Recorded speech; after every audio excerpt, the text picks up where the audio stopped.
and Anthony on satellite radio. Host Anthony Camilla and Greg Opie. On the virtual team. And Anthony apologizing for yet another raunchy comment. Profanity was harassed. Is this the last straw for the raunchy radio duo? Our show is stupid. This is so irresponsible. This should be illegal. It really should be. It's like, it's so unethical. God, I hate fucking radio. This could be the worst audio ever. Shut up. Shut your fucking mouth. This is terrible. We just suck all around. I hope you show restraint in fucking my girlfriend. This stinks. Fucking shut the fuck up. We get it. Get it. But enough of this palaver. Let's get the show on the road.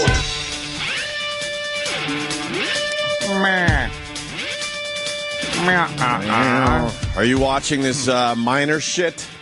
Oh, I can't get enough. This is when I can't get enough. This is when mainstream media, because I guess we are part of the media technically. Yeah. This is when mainstream media shows that they're completely retarded. Because I thought you meant the barely legal site. Oh, the minor stuff. Oh, minor. Oh, no. See, I figured I'd get that joke out of the way immediately. Now everyone can leave it alone. Be more funny. This is going great. Because obviously we get the joke. We know. Okay, terrific. I was only joking. That's funny. Funny. I'm funny. Actually, it's a good line. That's funny. This is when the media shows that they're just completely retarded. Yeah. Because you got a lot of these newsreaders. They're just newsreaders. They certainly are. And all of a sudden, they have to go off script. Yep. Like, oh, my God, we're going live for 48 straight hours? Yeah, that's crazy. I might have to say something. I might have to think of something to say. Yeah, because it's a story that's unfolding over hours and hours and days. And what have we these heard? guys- We've only been watching The Rescue for the last 10 minutes because I decided, you know what? I'm going to go to bed. Yeah. This is going to I take need to watch 3 this. fucking days to get these fucks out of a hole. They got 8 of them up. 8 and what? How many are down there again? 60 or something? I think there's 125 or I don't know. or 30. Right. They just rescued one minor, and the newsreader that had to think on her feet. She goes, "He's on a cell phone. Yeah. He's on a cell phone. Look, he's on a cell phone. He's on." It's like, wow, yeah, isn't that amazing? You might want to call some people. Maybe there's some people to call, and maybe it's not 1980. Right. He's like on a phone without a wire. It's a miracle. You're not going to believe this. He's calling his mom. I mean, obviously, there's not a lot of people around here. Because every time they rescue a minor, you hear like a little. Yeah. You hear the same sound we heard at our last live broadcast. Anyway. It's like the Jerry Lewis telethon, though. You want to be one of them primetime guys. Of course you don't want to be the guy that goes on at fucking 3 a.m. Right. You want to be Paul Anka. Yeah. You know, you want to get up there when the crowds are there. And they're also announcing these minors like they're announcing the starting lineup for the next Super Bowl. Yeah. The next minor to be rescued is the oldest minor down in the hole. He's 63 years old. His name is blah, blah, blah, blah, blah, blah. Let's take a look at his stats. He's been mining since he was 20 years old. He is actually in the majors as far as minors go. Right. What? Did you say that? It's just ridiculous. Yeah, they're that little contraption they made, though, pretty impressive. I always just think of Chili as those commercials where you got to give money for the little kids. Oh, yeah. They look like, you know. Hair lip kids? Yeah, the hair lip kids. And then the little kids that are wearing, like, the derbies. Right. Yeah, the kids that are wearing the derbies and they're living in those huts by the water that just looks really fucking bad and shit. Llamas? Yeah, some llamas. Llamas down there. Things like that. We should learn about Chili today. Well, I think I've learned, like, wow, they could kind of figure out how to dig a pretty deep fucking hole and put a torpedo in it and get them Chileans in there. How deep could it be? 20, 25 feet? Come on. I hear it's about 30, 40 feet. 30 or 40 feet? Very, Wow. very deep hole. And Kenny's been watching all night. We should get Kenny in here. Oh, boy, he's very... What is with Kenny? This is the type of TV he loves. He's waiting for a disaster so he could go, did you hear what happened? Any type of TV where it goes at a snail's pace, he loves. I'm like, it's going to take how long to get out of here? I'm going to bed. But Kenny says it's like being in a MRI machine. Oh, really? Very claustrophobic. You have to get. You said it Oh, too. I thought you got out and the doctor told you like your cartilage was bad in your knee. It's exactly like an MRI machine. But that's claustrophobic, man. You get into that little tube and what? You just gotta. You can't move really. Yeah, you're just fucking hands at your side. You can't move. Mm-hmm. It takes 15 minutes, I guess, to get up through the hole. They pull you up at a pretty quick clip. They sure do. It's about I think they said 2,000 feet. 2,000 feet. 2,000 feet down. So that's not in a straight line either. Like you're really? kind of going on the side, and then it makes a turn. Ah, very cool. It's like the fucking wacky elevator Bugs Bunny used to take up to the surface. Well, it's about time we have elevators like that. When I was a kid, I'm like, that's kind of cool. Yeah. I want the wacky elevators. Wacky Vader. Get me right to my desk. Kevin from Connecticut. They just rescued. Ready for this, Anthony? Yes. Kenny fucking Powers. Wow. Thank God they got him out of there. All I can think of also is how the stench that's got to be coming out of that fucking hole. Sure. You got about 33 miners down there. Sure. They've been down there for a couple of months. There's no showers down there. They were rationing water and everything. It's not like they had water to, maybe, I'm going to take a nice long shower. Is that okay with you guys? Sure. Well, yeah. Well, and where are they dumping? Another thing. This is what the newsreaders could get into. Where are they dumping? Now, I think they were able to get down. There's a couple of levels. They went up to like the highest level they could before one of the cave-ins were there. Okay.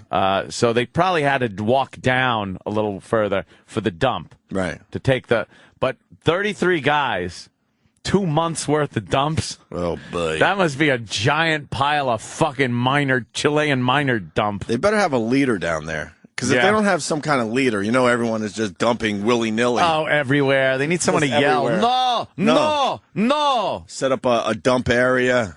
Kenny, you have any facts on the rescue? Because you were watching all night. Mierda. What is it? What? Mierda. No mierda. What's mierda? Shit. Oh. Nice. No mierda aquí. Nice. Kenny, what do you got on the big rescue? I only have hearsay, GA. Hearsay? We like hearsay. Well, we know you're not in Chile talking to the people directly. Unless that guy was on the cell phone to you. No. Do you understand Espanol? What do you got on the hearsay? Mi poquito. Me poquito. No. You big goon. Look at you. You're giant. So what do you got as far as hearsay goes? I just heard like 2 things that, like at the rescue site, like people are gathering to like pray and like cheer on whatever. And like one guy had his wife and his girlfriend there. Oops. And like they found out they were there for the same guy. Holy shit. Yeah, Oops. that's not too good. That happened when I was living in Huntington. Yep. You didn't have to be deep in a hole for that shit to happen, right? It helped. Actually, were deep in a hole. What am I saying? Of course you were. Yes, it helped a lot. But Yeah. What else you got as hearsay? And the second thing I heard is that they're all fighting who's going to be the last person out. Well, because that's going to be the famous guy. That's That the is. stupidest guy. The 63-year-old that they're going to pull out next, who cares about him in the end? It's going to be all about the last guy. Last guy out. That's going to be the picture on Time magazine. that's the record, by the way, of the person that's been down in a mine disaster the longest before being rescued will be this guy. Right. The last guy. So they want, who doesn't want to be that guy? The first guy, I think, and the last guy. In between guys, you're just in between guys. Yeah, of course. Why wouldn't they just kind of cover up the hole and just kind of walk away? We got enough people on this planet. Holy shit. As a matter of fact, though, that's what the Chinese and the Russians do. Oh, really? Yeah, this is pretty fucking amazing that they're actually rescuing miners. Because when a mine collapse happens in China, right. They just like, no, everything good here. It's kind of like it's like everything, and they just bury him. Fuck it. I picture that scene from Caddyshack when Bill Murray puts the golf bag down after the lightning strike and just kind of saunters off like, I don't think anyone's going to notice. Look around. Hopefully no one saw. That's what these guys do. They bury up the hole and just kind of saunter off. Yeah. They and then Opie brought up a point that they have to be taken on a 10-minute helicopter ride to a medical center. And I said, how funny would it be if the helicopter crashed? Yeah. How great would that be? That would prove, by the way, there is a God, because Yes. then God could yell and scream, look, I wanted these people dead, I trying told to kill you. him. You guys got in the way. Right. Did you talk about being in that little tube being hoisted out? Oh, my God. Yeah, I made your MRI comment, but maybe you could do better with that for me. The giant dildo. Looks like they're in a big dildo. I look at it as a tampon. A tampon? A little tampon they're pulling Going out. down there, pulling out some Chileans. They should goof on the last guy since they were all fighting to be last and go Yeah. like, ha ha. Like, stop it halfway and go, like uh-oh. Twilight Zone. Uh-oh, we can't get it out. Yeah, just leave you down there. Halfway up, so you're totally... You got to do the math. You got to be saved Claustrophobic. in prime time. It's kind of like when you have a good tweet. You don't do it in the middle of the night. You kind of wait and go, you know what? A lot of people on their phones right about now. I'm going to send out my best tweet of the day. Same with this minor shit. You do your math down there and go, wait, I think I got to be... What time is it? I got to... All right, I think I can make the 6 o'clock news if I'm the 10th guy rescued. And then, The yeah. 12th guy rescued. Yeah, you want prime time. Yeah. So- Who's this lunatic? Psychological damage done by being underground for so long. This was shot just a while ago as one of the miners emerged. A total of 8. Psychological damage. I dream for this shit. It's just You fun. got a story to tell for the rest of your life. On the next. What's the psychological damage? Psychological damage. They've spent 2 months, 33 guys, in what amounts to the man cave. Oh, all right, well. They're hanging out in the man cave. You think everyone was blowing each other thinking they were going to die? Could you imagine that shit? It's like, look, we got to get off here. I don't want to do this. But It's not gay if you're running out of air. yes, we're going to die, and I really would like some sexual contact. You think it's very awkward above ground now because they all know they don't look what's at really each going on other. down there? They don't look at each other. Oh, fuck. Oh, That's fuck. I really bad. thought I was going to die, man. You know, we did some things down there we really don't want to talk about. It was to stay alive. What, like food rationing? What are you talking about? Nah, I blew like 10 guys. All right. But I really thought it was my last day on Earth. Fuck. Ah, shit. How funny would that be? That would be fucked. Hey, man. Oh, I don't want to come up. You do some crazy shit if you think you're gonna die. Remember that crash where they were eating each other? Alive, yes. They didn't think they were actually gonna live past that. No, they They were fucking... hoping, but I mean, realistically, they thought they were all gonna die. Yeah, they were eating people to stay alive. Now those guys have to walk around knowing they fucking ate People. their pals to survive. You know what it is, though? It's not even that you ate your pals to survive. It's the last bit of human meat you ate right before the chopper came. Yeah. And he went like, I didn't have to eat that. Oh, that is a good Like, point. that didn't help me live because they got fucking burgers up That's a there or good some point. shit. The calf that you digested 2 Yeah. days earlier. Yeah. Of course you needed that. Yeah. But I could have held off a But the little big bit. piece of ass meat right as the helicopter's landing was a little too much. You're still chewing, and when you're hearing walk, walk, walk, walk, walk, walk. Yeah. Are those rotor blades? Oh, fuck. I see a glimmer of like a windshield. You're chewing on a scrotum like it's beef jerky. It's the last thing that's left. Right. The last part is you pop a ball in your mouth, a frozen nut in your mouth. You think the owner of this mine is going to, like, dock these guys pay and shit?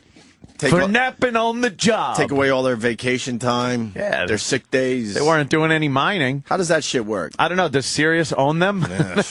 As miners being underground for 69 days and then being rescued today as we're watching the rescue effort underway. And we can tell you from what we've seen so far, Dr. Supnapreek joins us. Doctor, they appear on the surface to be healthy. In fact, they're pumped Talking up, head, they're great. waving their hands. They appear to be, but appearances obviously can be deceiving. Yeah, I know. They're almost celebrating down there, which is great. There are a lot of physical concerns for them. You think about my biggest concern, and what's amazing to me is the concept of having a panic attack that more of them haven't. You think about if you've ever had an MRI. They're miners. How, we have to get. They're not going to have panic attacks. They're dudes.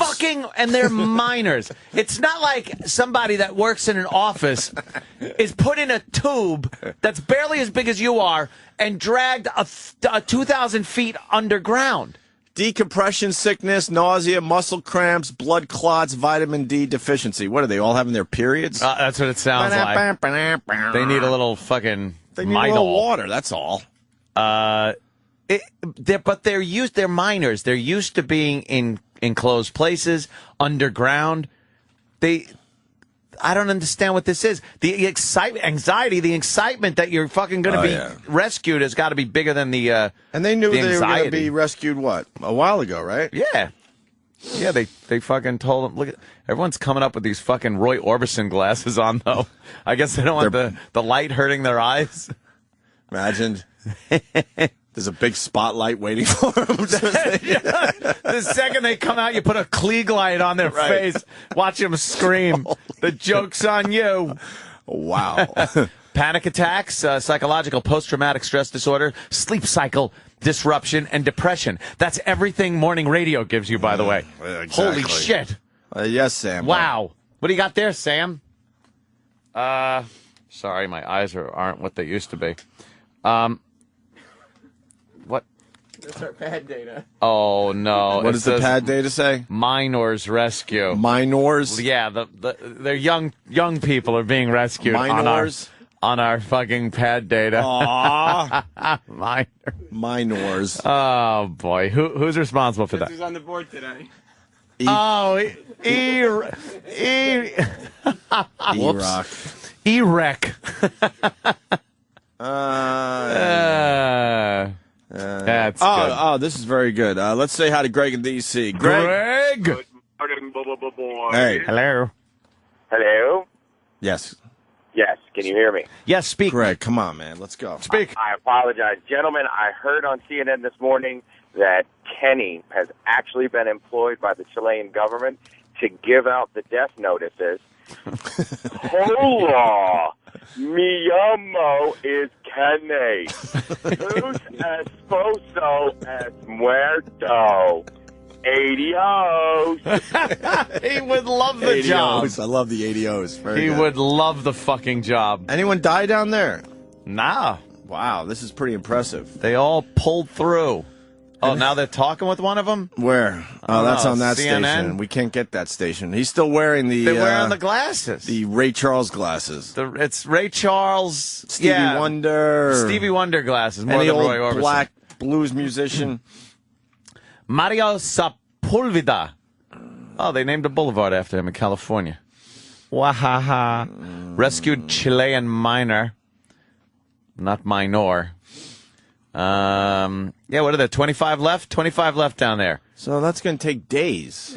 Yeah, that's what they said. It's going to take quite a while. Well, not days, maybe 2 days at this point, yeah. right? It takes 15 minutes up, 15 minutes down, but they do have some fucking, in-between time.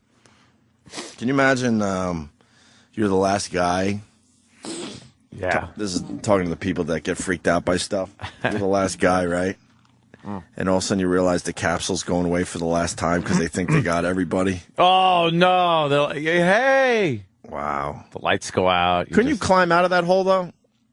That would be a hell of a climb. What would you do? Can't you with your hands? Hey, what are you, Spider-Man? What the fuck? Why not? You would need some... I don't think being underground for 2 months on rations, you would have the strength to crawl 2,000 feet up a tube. They had food down there? Very small. They had like tuna. They rationed out couple little ounces of tuna and some water. What if like a half a cup of water so a day? you need a leader down there. No, no leader, and everyone's just anarchy, feasting. I'm sure it was just like the movies where there's the one asshole guy, the one guy that's trying to be the leader, the other guy that's just saying "fuck it, we're all doomed." You think there were two camps and kind of like the Poseidon Adventure? No, you're going the wrong way. Or fucking they bump into the others like the like Lost. Oh, very good. Oh, that'd be good. A whole story's made. I see movie though. I see movie. No one's gonna watch this movie. It's gonna have to have subtitles. Who's gonna watch a movie with subtitles? Nah, like Alive.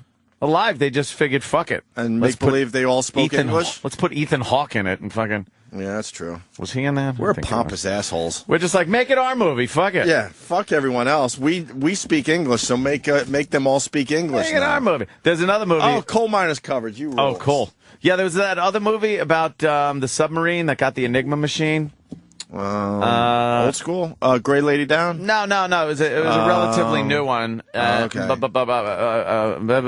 a number, something like that. It'll pop up, I'm sure. U571. Okay. Is that it? And it was English. There were English guys that got that. And then they fucking put fucking Americans in there and, yeah, we did it. Well, good news, Anthony. While we went to bed, Bill the trucker stayed up all night to watch this horse shit. Bill, what do you got, buddy? No, I didn't stay up all night to watch Bill. the horse shit. No? Oh, you've been up all night? Yeah, I drive on the road all night. I've been listening.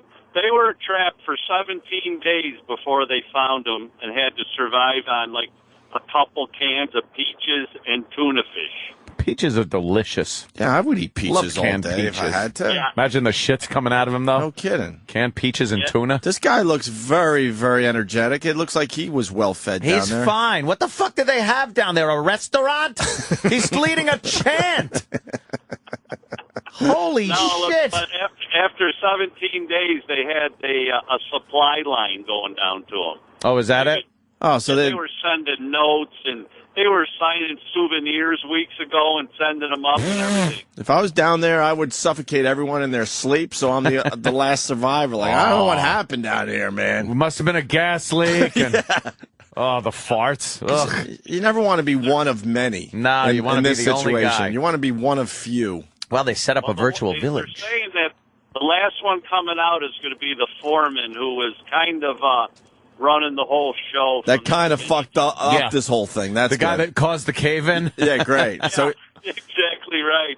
The guy that caused the chaos to begin with gets to be the hero at the end. And the mining company that owns the mine went out of business 2 days after the collapse. Whoops. They just packed it up and left. No pay for them. Oh, my God, what a wreck that is. Oh, the yellow sheets are out. Oh, boy, you never want to see yellow sheets. This is what sucks about doing morning radio. We talk about this a lot, and maybe we should do this break later in the morning. But every morning you see where all the drunk drivers fucking crashed and died. They never talk about this later on in the day. Every morning there's some horrific crash they're cleaning up for the commuters. I almost got wiped out this morning. Yeah. I'm not even kidding you. It's all drunks out there. We've been in 2 fender benders, and I live 5 minutes from this damn joint. I was on the expressway right before fucking Van Dam Street there, and I'm boogieing down the left lane. A guy goes from the middle lane, and I mean comes over on me, not in front of me. I'm right next to him. And he starts coming over right on me. Yeah. I had to jam on the fucking brakes, and I was doing like 80. Yeah. Whoop! And then he just gets in front of me, passes a car, and goes back into his lane like nothing happened. And all I saw from behind when he was in front of me was a yarmulke on the back of his head. Oh, boy. The shit I was yelling out, I mean, could have been used in a 1938 propaganda film. But it doesn't count if you're saying it to yourself. You got to open that window and get some things No, done. that's what I'm saying. If it's in your own vehicle, what the fuck? No one That's hears all. it. And the guy almost killed me, the motherfucker. Yeah, it's scary out Came there. right over on me. I jammed on the brakes, had to do the little thing with the fucking wheel because I started going a little sideways. Right. And I think was I mad. I think 6 a.m. is the cutoff. Most of the drunks are home at that point. Yeah. I get the tail end of the guys that really wanted to tie it on. Right. Went to the after hours club. Right, exactly. Fuckwad. Hey, we got some coal miners coverage. Coal miners coverage. The weather in the mine is going to be dark and a little damp. Because like we said to start the show, hold on. We've been waiting so long. Fox 5's John Huddy has been monitoring the events as they unfold this morning. You just He is get in the to Fox hear 5 dummies web room on the news today. with more. Good morning, John. Morning. Well, actually, I'm still in the newsroom. I'll be in the web room in about 30 minutes. Okay. We're talking about, let me show you real quick the headlines already. This is in the New York Post. Miner miracle. I don't know if you could see that. This was the second miner, Mario Sepulveda, to be brought up. He's already being called a rock star because after getting out of the capsule, he led the crowd in cheers after embracing, obviously, family and friends. You gotta have a gimmick of being rescued. Handed out rocks, if you can believe it, to some of his rescuers. Very exciting. The ninth miner who we're waiting on is also the oldest one in the groups. Isn't this unbelievable? Dude, he's the famous one because he got a gimmick. Yeah, you got to have a gimmick. Oh, what do? You come out completely naked. That would you just come up with your big Chilean unclipped cock hanging out. Looking like an anteater's attached to you. He's like, well, here's the night, and he's naked. Well, the crowd is cheering. He's naked. You can't just be the guy that comes up, gets out. Why do these guys look like, this guy looks like Ramirez was his name, right? Yeah, the serial killer. The serial killer? He looks like Ramirez. Maybe we should have kept that one down there. Yeah, they all got mullets. At the first minor. This is really emotional. All of us, it's not emotional. It's only emotional for the. Got a little choked up. Why are you getting choked up? You don't know these as people. He reached the surface late last night, his son, who was breaking down in tears, and then moments later reuniting with his dad, bringing to an end the 69-day ordeal for him. Now, all of this started when 700,000 tons of rocks collapsed August 5th. 700,000 tons, sealing the men in the lower reaches of the gold. Oh, blah, blah, blah. It's a gold mine? Blah, blah, blah. I'd have fucking been picking a few nuggets up, right? Yeah, a few nuggets, as they say. Some nuggets in your back pocket. Well, Sam is all over the place, and the rest of the guys just trying to find these newsreaders. Team coverage. We have team coverage. Well, it's different with us. We like to expose the media for being completely retarded when they have to go live. Morons. Here we go. And they, there he goes. That's Claudio Yanez again, stepping out, being helped by rescuers, embracing his wife. 34 years old, and apparently one of the things that happened while he was underground is that his girlfriend, this could be her right here, sent down a note proposing to him. We don't know if he accepted or not, but there he is in the arms of a loved one. Something tells me that might be a yes there somewhere. He obviously accepted, because if he wasn't going to accept, he would have just stayed down in the ground. Why don't you go next? Right. I'm going to hang out down here for a little bit. I think I'd rather live with the bats. You sent a note down? I didn't get a note. I didn't see no note. A note? I didn't see a note. Well, then you got another one here. So there's so many stories already that are unfolding. You know, earlier we showed that first miner to be rescued, embracing his son. Obviously a very emotional scene. These guys never expected, obviously, to be trapped down there for 69 days. And again, this guy's on a cell phone, it looks like. He's on a cell phone. Yeah. He's getting a call already. It's like he's throwing a little peace sign there, too. Again. Did you hear the newsreader? He had to interrupt everything. He's on his cell phone. Wait, he's on his cell phone. Can you believe it? He's been stuck underground for 3 months, whatever it is, and he comes up and he's on his cell phone. Cell phone, everybody. Yeah. That's how we communicate. That would probably be the first thing every one of these guys wants to do, you idiots. Can I have a cell phone, please? Right. I think I have a few people I want to talk to. Holy shit. I didn't get cell service down there. What an idiot. He's on a cell phone. Steve from Bayshore is saying, there's a man in the water. There's a man in the water. Exactly. It's the same shit. Let's see what ABC did so far with this crap. I can hear the cheers and the songs and the screams. That's how we really know when something's about to happen, because they start chanting and singing. It's the most incredible thing. There's nothing incredible about that. Wow, that's incredible. Thing. Whose ass is that? Is that Leanne Rimes' ass? God damn, she looks good. How does she look good? I love how she's bent all the way over, and the headline is, Leanne Rimes will make a great mom. She's bent over at the waist, not one bend at the knee. Right. I wonder why that is. Wow. Is she good looking? I don't even know. Can we She's see her face? She's a little wacky. She is, right? She's got a nice ass, though. Yeah, you got to give her that. So what were they saying here? They're singing and stuff? Because they start chanting and singing. It's the most incredible thing. And everybody here has been glued to this rescue operation. It doesn't matter whether it was the first man out, the 8th man out, or, of course, the 33rd man out. Everyone is sticking around, and they're so excited to welcome these men out of the darkness and into the light and into the arms of their family. It's chilly. What else do they got to do? And they're not sticking around for the middle people. They Nah, stick around. no. It's kind of like when you watch a road race or like the New York City Marathon. You're like, wow, there's the winner. Yeah. And then you watch a few more, and then about 10 minutes in, you're like, this guy is in what? 328th place? Who gives a shit? Really Let's go get a cup of coffee. So you see the first few and the last guy. Yeah. All the guys in the middle are going to get fucked. The guy throwing up the fucking gang signs when he came up to everybody, he's going to be the most famous one, though. The one that had the gimmick? Yeah, he had the gimmick. I like your thought that when one of these guys should come out completely naked. Completely naked. Just opening up their butt cheeks. Yeah, that's the first thing they see is him spreading his ass cheeks open. He's in like backwards, so his ass is facing out the little grill. Shit. And finally, Anthony, we're going to have more of these clips. The news just doing what they do horribly. Yeah. Report. TV, Sony's sleek. All right. The CW thinks being in a small tube for 15 minutes is tough for people who just spent 69 days trapped underground. But just to give, perspective as to this capsule and how wide the shaft was. Is it just as big as a wheel? They were saying... yeah, it's 28 inches wide. In fact, I don't even think we should call it wide. I think we should call it narrow. Narrow, yes. It's 28 inches wide. That's my shoulders. I'm not some huge guy here. Wide but shaft. Look, my shoulders are about 26 inches, I'm told. So add another 2 inches. That's it. That's it. And you're in that for 16 minutes, just standing there. You slowly get lifted up, and, well, you can see there. That is the result. What is the result? Freedom? Yeah. Freedom.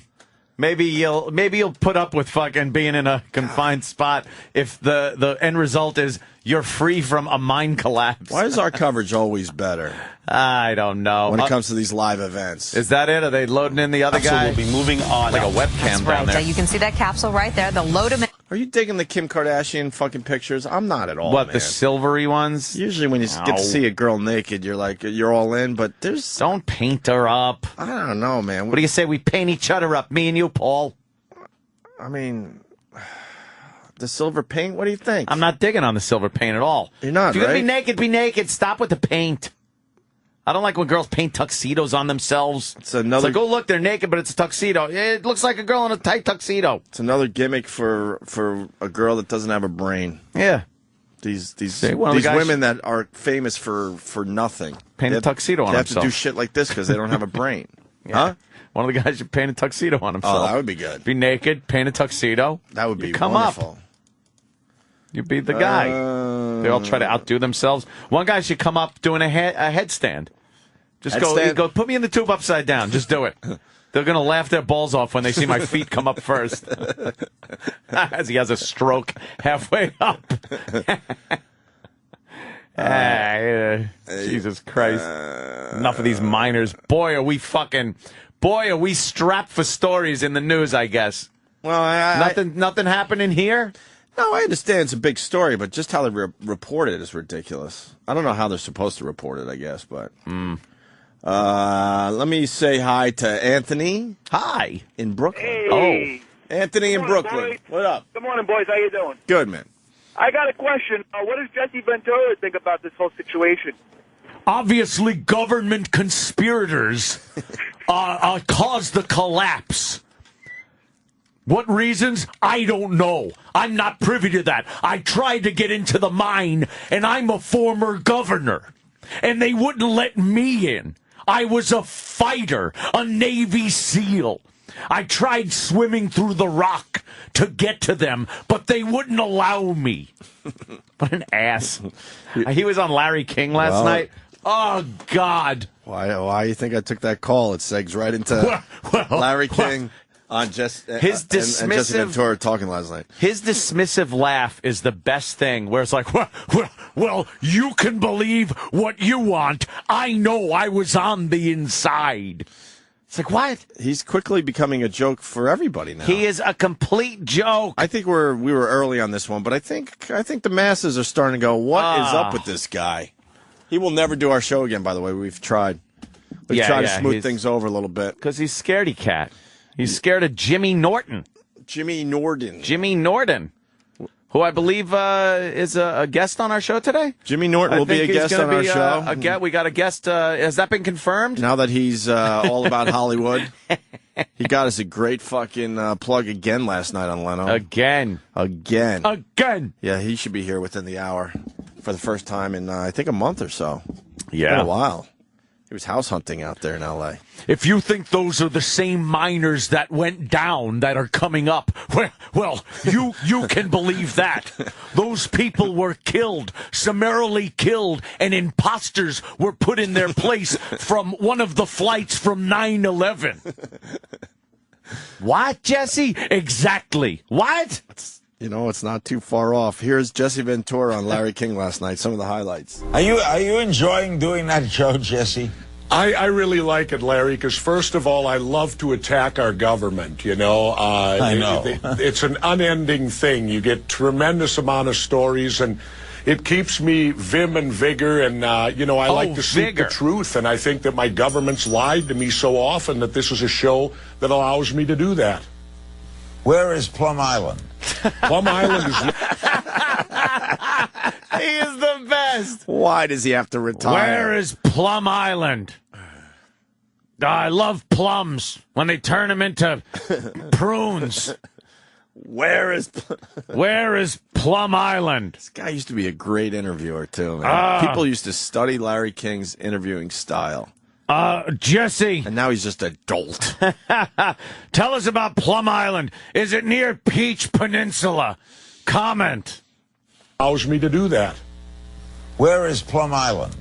Plum Island is located right on the end of Long Island, and the unique thing about it is, Larry, it's a biological testing area that was created by a guy named Erich Traub, who was a Nazi right under Himmler in the SS. Oh, sorry. And his specialty was creating biological warfare using wood ticks and mosquitoes. And that's the big conspiracy here, because Lyme disease, the first recorded case, was in Lyme, Connecticut, which is right across the water from Plum Island. And imagine this, they're doing this type of research there, this type of danger, and they're 80 miles from Boston and 75 miles from downtown New York, the most populated area in our country, Larry.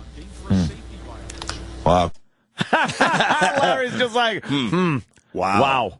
By the way, it's amazing. By the way, what a coincidence that Lyme disease started in Lyme, Connecticut. Isn't that a coincidence? But that's weird when that happens. By the way, online feed, fuck it up again for the boys down the hall. Of course it is. Of course it is. Well, they asked me, well, let us know when it's happening so we can figure this out. It's happening right the F now. It's they're chemical, biological weapons.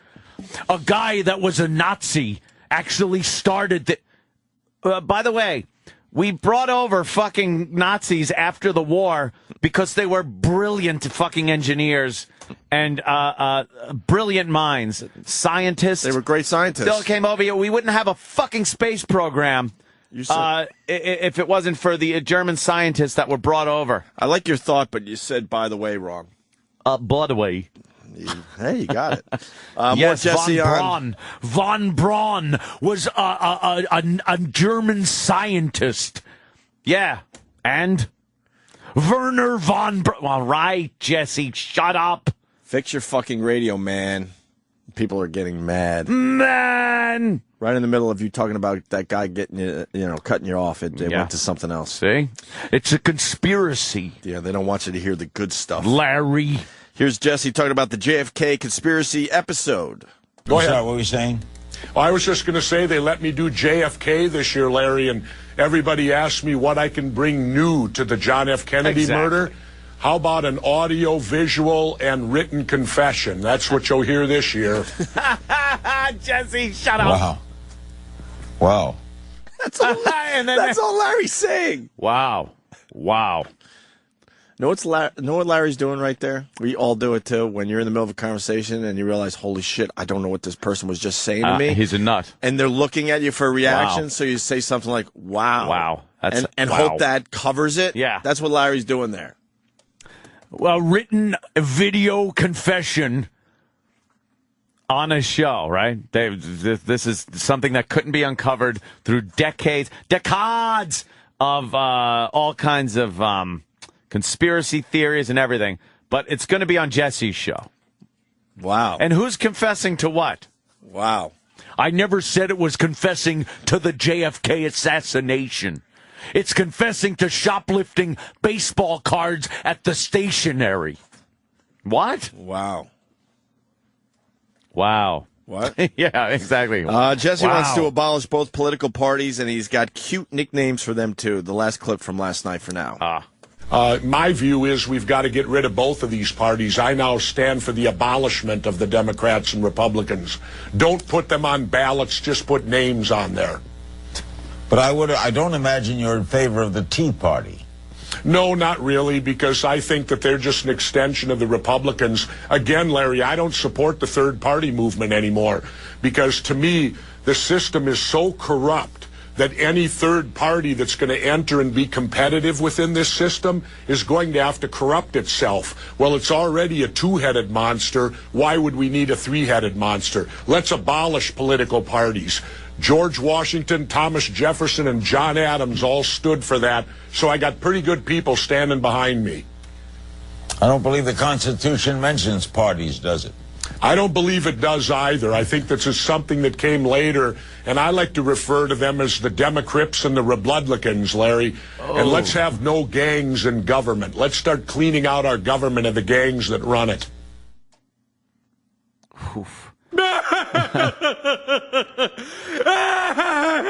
Republicans, Democrips. Cute nicknames. I think a third party would just become part of a three-headed monster, and that's the fourth show in my series. There's supposed to be one in the East River. I'll be going to New York looking for the three-headed monster, Larry. Who you bringing with you? Goldust? Gold Dust is coming with me. The Blue Meanie? Any wrestler that's still alive. Should look into that conspiracy, Jesse. Why are the wrestlers dying at an alarming rate? The Sitch got kicked off Dancing with the Stars. How did that happen? Fuck, was he not good? No, that sucks. Back to the mushroom? I guess. Is that what they call it? Back the smush room? Back to spreading his herpes. Wherever the hell he's got. You think he's got something? I don't know. He's had a lot of action. A lot of action. He's got a lot of that action going on. I haven't watched one episode of that God bless show. You, man. I don't know how you avoid it. It's everywhere. Yeah, and I was watching a little MTV last night. Yeah? Yeah, I was watching that Teen Mom. I watched a little Teen Mom. Oh, God. That fucking couple, the brace face one and the other kid that gave the baby away. Yeah. Enough already. It's infuriating. Enough already. I want to clunk their heads together. These dum-dums. Teen Mom rules. And you know the fucking couple that adopted the baby is like, oh, fuck, these white trash fucking idiots are coming to visit. Right, and they got the cameras rolling. The cameras are going, they're fucking snapping pictures. You think they're regretting adopting that one? Yes! They could have adopted someone else's kid and there wouldn't have been any cameras. Never would have had that. Or a whiny teenage couple. The whiny teenage couple, and they're like, well, she's got braces, so she's talking like this over braces. We made a scrapbook for Carly, and I hope that someday she can look at it and know who her parents were, and that shit's right in the garbage, like fucking that Schmidt movie. Yes. That fucking, this is beautiful. This is beautiful. Thank you so much. Oh, Carly's going to enjoy this. Right in the dumpster. She sounds a little like Lou Holtz from yesterday. Like Lou Holtz. Teen Mom Lou Holtz. She's worn those braces forever. The kid looks like fucking Justin Bieber, and they're laying down like, you look and go, they fucked? How great would it be if they gave away a Justin Bieber? They're dirt poor, white trash shit. Yeah, and they gave away their meal ticket. A moneymaker. That's why you kids, you can't give away your babies. You never know. You might have the next fucking Justin Bieber to take care of you for the rest of your life. All they do is sit there and think, well, I'm so happy we made the right decision. We made the right decision to give away our baby because we couldn't raise it. Yeah, I know. We couldn't really raise the baby. That's the boy, by the way. Yeah, we couldn't raise him. It's good. And she's with such a good family. I know. Did you see how happy she looked? And you just sit there and go, shut up about it. They got tattoos of the baby's name. And you know the couple is just like, how do we get this white trash couple out of our lives? You know, Why am I so angry? I'm a few episodes behind. Do they want the baby back?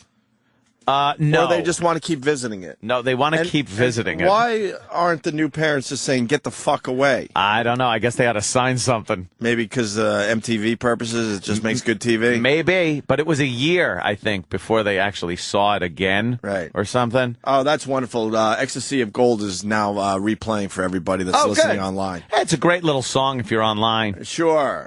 The show just restarted. These There guys you go. can't figure it out, though. They just can't figure out what's going on with the online feed. I'd like to listen to it and see how we did. Oh, that's a good idea. I Why think don't we had a do- solid. Why don't we do that? I think we had a solid first hour. Jesus Christ, man. Solid. Unfucking believable. Yeah, so Teen Mom was good. Yeah, Teen Mom. And then I Good. watched the show on after it, which was You Don't Know Me, or Do You Know Me, or Can You Get to Know Me, or whatever the fuck it was. Some high school, right? Mm-hmm. They have this challenge day. And what they do is they get a bunch of kids together in the auditorium or the gym or whatever the fuck it is, and they talk to each other about bullying. And they had a jock, and they had a student council, and they had a choir, a girl that was in choir, and they had an emo girl, and it was like this total ripoff of Breakfast Club. Oh, really? Yeah, like they tried One to of make everyone? it seem like that. One of everything, whatever. The best was they had this girl, and she was a cute little kid. Like, you felt bad for her and shit. She had like another one with braces and blonde hair. And then the bully girls, they were following like the girl around with the camera. And the bully girl started calling her Joe Dirt. And she starts crying. I'm roaring. That's roaring hilarious. laughing. She goes, they call me Joe Dirt. And I don't want to go to school anymore. I want to go back to high school because I would do so much better defending myself at this point. I actually felt sorry for her. I would rock the hallways. It was dude. I would rock the hallways. I think that sometimes it's like you would be the fucking just shit. Oh, fuck like, yeah, I would be. Just turn around and go, shut the fuck I up. would rock. Is that supposed to bother me? I took a lot of shit like just about everyone listening. And then you got to sit there and go like, not anymore you now. skulk away sometimes. It's just. Right. But punch your locker because you can't punch the person. She talked about the time the popular kids took her, turned her upside down, and threw her in a garbage pail. I'm rolling. It was great. Why? That's funny. I'm sorry. It It's just is funny. I know it's It wrong. is. Because people ask me, do I realize some of the things I do is wrong? And I go, nah, not really. Because I'm doing it for entertainment purposes. Yeah. That's my excuse when I'm walking around in my Entertainment. real life. It's a job. I know it's wrong, but it's also really fucking funny. Yeah. They had the class clown kid, and he was, he shows up, and they talked to him beforehand, and he's like, yeah, it's gonna be whatever. Mm-hmm. And he's like the first one to start, my parents! I never got the approval in it. It's like, Jesus Christ, dude, calm down. Let the fucking thing start already. Yeah. Good TV. It was great fucking just I went bullshit. I went old school. I'm trying to catch up with Always Sunny in Philadelphia, man. That show is it's fucking funny fucking great. show. Third season, halfway through it. That's a funny fucking show Is right season 4 on DVD or on Netflix? Because that's where I'm going to stop my watching. Because I refuse to watch the new season until I'm caught up. Four's been out for a while. 5 just came out a couple weeks ago. Oh, wait, they're up to 6? Yeah, this is the 6th season. Oh, so I got to get 4 and 5 still. I'm pretty sure. Yeah. I think I'm right. Damn. Fuck. Last night's episode was the white rap dude that they thought was retarded. Oh, yeah, that's one of my favorite. That's one of my favorites. And then they start a band, and they're kind of like doing a little Dylan action, and a little sort of like Jethro Tull, and then they decide to go with the 80s fucking weird band. That's the Dayman episode. Yeah. With the Dayman lyrics. What was the Dayman lyrics again? Oh, well. Something about fucking martial arts. Dayman, fighter of the night man, champion of the sun. Yeah, very good. Master of karate and friendship for everyone. Everybody knows this. Very good. Everybody knows that. Fucking Just, Danny I want to break in right now. The ninth minor, Mario Gomez, has everybody been was rescued. concerned. They haven't seen light for 69 days. That's why he's wearing the sunglasses. They have them all wearing sunglasses. Dark down there, bright upstairs. They're worried about their eyes. Great moment for the world, particularly Chile. They're very proud. And everybody was concerned, there might be some anxiety issues right coming with up the in anxiety. that. It's like a 45-minute or ride up to the surface. 45 minutes. Very confined. The booth, the special capsule, I think they call it the Phoenix capsule. And he'll be taken to the hospital, we believe, very soon. All these guys have some issues, and there may even be some post-traumatic stress to cope with. But for now, celebrations and hope that they just got a vacation. Stop. You want to talk about anxiety? That's going to work every fucking day. And how much of a rush were they in if they painted the capsule? Oh, they did? Yeah, there's like the flag is on it. Oh, It nice. says it has the name on it. They painted it like the Chilean colors and stuff. Wouldn't you think it would just be like metal? By the way, going with your gimmick, Yeah. 63-year-old guy had nothing. So he had nothing. He's going to be nothing. We're going to forget about him very quickly. He held up No a gimmick. fucking Chilean flag Right that in was front of his signed by face, everybody. dummy. Yeah. He doesn't know how to work this. I guess he's hugging somebody, his daughter. You don't hold the flag right in front of your face. No, you wave it around. You wave it around, make sure they get a picture of the flag and your face. Not many people there right now. A little early in the morning. It's a who gives a shit moment for We'll him. be following this all morning long at 7:02. Oh, God, look what he came up to. Welcome to Good. Is he making out with his foreman? Holy shit. Is that one of the Pointer Sisters? She is gruesome. Wow, is she brutal. Oh, who's the blonde, though? Pretty spectacular images. Yes, very impressive, and wow, just the whole thought. What's he doing? 69 days down in the hole. But is he it's okay? coming to a close. That's great news. He's Weather-wise, praying? hey, we're looking pretty good out. Prep Burger, 30 days in the hole. Oh, very Get good. on it, boys, Get at on Prep it. Burger. Song parody. Morning radio needs your 30 days Yep. in a hole song parody. Even though it was what? How many days? 67. You like that Humble Pie song? No, not a big fan. Of that song? Yeah, I'm not that fan. Not a big fan of that song. That's too bad. He got on his knees. I guess he was praying for a little while. Mm-hmm. Got up. He's waving his arms. He's trying to work it, but he's a middle. He's a middle. Yeah, he's not the This fucking guy's not headliner. a headliner. He's not the MC. Nah. He's just the middle that we all forget. Why are you letting the 63-year-old up early? Just in case this thing breaks down. You know, you gotta save the young. Yeah. Leave the old guy He's down ninth. there. 9 of 33. He lived his life. This story needs one glitch. Well, that's why We need a glitch. But that's why they're going live. I know. Do people realize that? Exactly. They're only going live hoping for the glitch. Like one of these guys comes Right. out dead, or the thing cable breaks, snaps, or the thing breaks down in the middle of one of the rescues. That's the only fucking reason they're going live with this all morning. For the glitch. You're right. What was the Arnold movie with the fucking game show? Running Man? Running Man, right. Running Man. The cable snaps, you turn into fucking Running Man. Just plummeting through that pipe in that little fucking tube. Tron. Little Tron action. Or it could be some Tron action. Little Tron. They laid the old guy down in a stretcher. They're giving him some oxygen, covering him with a little fucking horse blanket. Yeah, that has fleas, I'm sure. Now he'll go to one of the worst hospitals in the world, probably. Right. He's probably going, Estados Unidos, por favor. All of a sudden, they're just amputating his limbs. Yeah, for no reason. No real reason. See? Why don't we take a break, Anthony? Yes, I got to eat. Watching these miners that have been down in a hole for months, it's making me hungry. You know, we're going to go to break with, I think Troy came up with a little bit that's going to have some legs. Yes. A bit called Under the Gun. Under the Gun. Yeah, we'll just play it going into break over here. Check this out. The Opie and Anthony Show presents Under the Gun, the verbal annihilation of one Opie and Anthony show member. Today, primetime, Sam Roberts. I'm Sam Roberts. Die, Sam, die. Oh, my head is covered in pubes. Sam loves black dick. You should get a job on WPU. I want you to jump off the George Washington Bridge. Drown Sam in period blood. You suck and you're retarded. Set Sam's hair on fire. You sound like a progeria kid. I'm Sam Roberts. Oh, God, what are you, in fucking junior high? You stink, Sam. Who else will feel the wrath? Find out on the next Under the Gun. And now, the Opie and Anthony Show on the Virus. Sirius XM.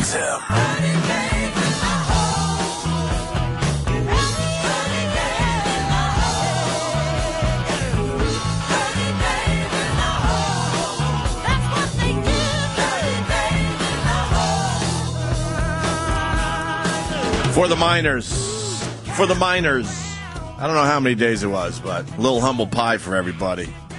Always thought the Black Crowes should redo this song. Just a dumb little thought I always had in my mind for many, many years. I should have mentioned it to Chris on the aircraft. You had Chris Robinson on your plane on the way in, Jimmy? He was in the seat. I was in the middle seat, and he was one seat over with his girlfriend or whatever. Yeah. Really, and they have a baby. Baby was very quiet, though. It was nice. How old is the baby? An infant, like, probably. That's like, I wonder if, because we don't see Chris Robinson out and about anymore. Ever since him and Kate Hudson broke up. Kate Hudson and him have a kid together, and now you're trying to say maybe this is breaking news that he has a kid with somebody else now. Oh, it has to be. I think it's. Do people know that, or is he trying to keep that under wraps? Oh, really? I don't know. I don't know. I haven't heard anything about him having another kid. Can you bring up a picture? I think it was Chris Robinson. He has like a little tattoo. I will laugh so hard when you go, "Oh, it wasn't Chris Robinson." Oh. I know he was somebody famous because the flight attendant was talking to him, talking about some show that he was doing. Did he look like that? Yeah, he was skinnier than that. I'm almost 100% sure. Let me see his tattoos if he has anything on his hand. Hand tattoos. Yeah, that was him. It was him. Really? Yep, I recognize his tattoos. He has, the flight attendant was talking to him saying, like, such and such, when you did that gig that one time, that show, whatever. And he goes, yeah, it was Phil Lesh and a couple, I knew he was a singer, and I thought it was him. All right, Jimmy, you think you've talked enough this week? I know, I like to talk. He's all excited. Jimmy's back. From his big L.A. trip. It was too long. I can't be in L.A. that long. It was just the logistics of it. Oh, God forbid you're in L.A. that long, with the hustle and bustle and doing Leno and stuff. Dino's back. Right. Everybody, Dino's back. Barney, Dino's back. I got to play the Jay Leno intro from last night. Oh, yes. Because it's laughable at this point. We all know why he's doing it. He loves the show.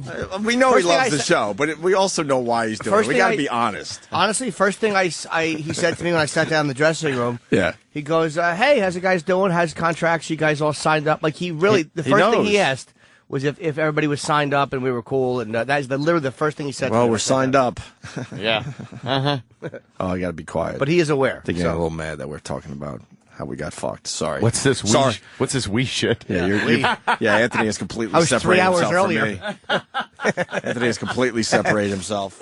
He's not going down with this ship this time. The new symbol's going to be Opie and Anthony. It's going to be an O with a bridge next to it and an A. Yeah, exactly. That's fine. I'll take my We ship. love having the next guy on. He's the co-host of the Opie and Anthony radio show, the #1 radio program in the history of satellite radio. Please welcome Jim Norton. Jim, come on out. Fucking Leno. That's hysterical. Yeah, he's great. Leno knows how to play. Yeah. That's why I love the guy. Fucking guy. In the history. So we're how many minors have we rescued? Up to 8 or 9? Yeah, we did all those jokes as we started. You didn't know though. You were on a flight. Yeah, they're rescuing minors. I wonder if Uncle Paul's at the top of the hole there. Yeah, waiting. Help out. Yeah. Oh, by the way, that we got a very moving letter from an intern. Yes, we did. Yes. It's moving from my hand to the garbage. Yeah, Gordon Gekko was happier to get birthday cards in the original Wall Street than Anthony was to get this. Why aren't you? What's wrong with you? Fuck them. Why fuck He was them? an intern on our show. I never even know their names. It turns out this is going to be one of the highlights of his entire life, and you can't appreciate a little thank you note from him? Watch this. No. That's what I usually do. Why are we changing roles? No, because this is what I do with this. Listen. There's all your happy to fucking have done this. It's not just a thank you note. Feel the paper. It's very thick. It's like a wedding invitation kind of a thing. It's very thick. He went all out with his thank you cards. Oh, my God. Thank you so much for... I never got a thank you card from an intern. There's a reason. I don't want one. Yeah, because you don't even acknowledge them. I don't know their names. They come in, they leave. They're like fucking replacements in the nom. I got one. Hello, Jimmy. I had a great time interning for the show over the last 6 months, during which time I saw and heard many funny things. The best, though, was when my friend and I got VIP comps to see you at Caroline's on Broadway. This is the best part. Oh, good. He's a good boy. A freebie. I look forward to your return to Newport, Kentucky. That makes one of us. To the Funny Bone. Oh, yeah. That's actually, I think, the Cincinnati Funny Bone it's considered because it's right in the border. Is that him? If you're ever stuck in Cincinnati, I was right, look me up. I know both of the fun things to do here. Regards, Dustin. Like, he was joking, but here's why I'm happy. What? Because he fucked up because he wrote it in his stupid handwriting. Yeah. And he went to write both of the fun things, but he wrote both of the things, and he had to put that little carrot. Funny. He had the same one I had to do. He had had to do to that add to the mine, word? too. You had to squeeze the word in? pop his picture up. Oh, he probably did Danny. this as part of the joke. I have no idea who that is. Yeah, you do. He shaved his head during his internship. All right, hold on. Let me look. I'm trying to picture him with a shaved head. Can we Photoshop it? No, I have. He shaved his head, and not only that, Did he shave his Anthony, beard or anything? he got a huge Opie and Anthony tattoo while he was here. That we didn't, and he was hoping that would mean we'd bring him in and talk about it. We never did. He's got a huge. You never got him. You never brought him in to talk about a tattoo. No. I don't know this guy. He went as far as to get an Opie and Anthony tattoo. Sorry. Oh, no. And he would roll up his sleeve and stuff, hoping we would notice it, so then we'd bring him in. I wish you the best, but... Mine says, "Hi, Opie. Thank you so much for allowing me to intern for your show. It was an amazingly surreal experience. My only regret is that you and Jimmy weren't present for my time on the air." And you don't remember this guy? You did radio with him one day when me and Jimmy were alone? Yeah. I guess so. out With making Patrice. It says, "But Patrice really stood up and made the occasion special for me. I hope to enjoy the O&A show for years to come. If you're ever in Cincinnati," what do you get? Oh. What's your... Cincy? No, if you're ever in Cincinnati, what did he say? Oh, call him up. We'll go shooting. And what did he say for you, Jimmy? If you're ever in Cincinnati, look me up. I know both of the fun things to do here. And he put fun with the little arrow, the carrot. Well, for me, it's if you're ever in Cincinnati, try Montgomery Inn. Best ribs in the world. Best regards, Dustin. I don't like ribs. I hate ribs. Not a rib guy. I'm not a rib guy. Ribs are great. You like the ribs? Yeah.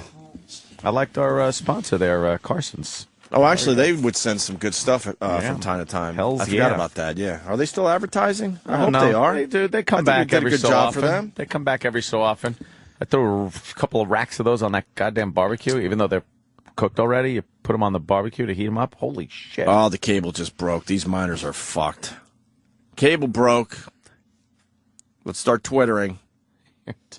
What? The cable broke. Look.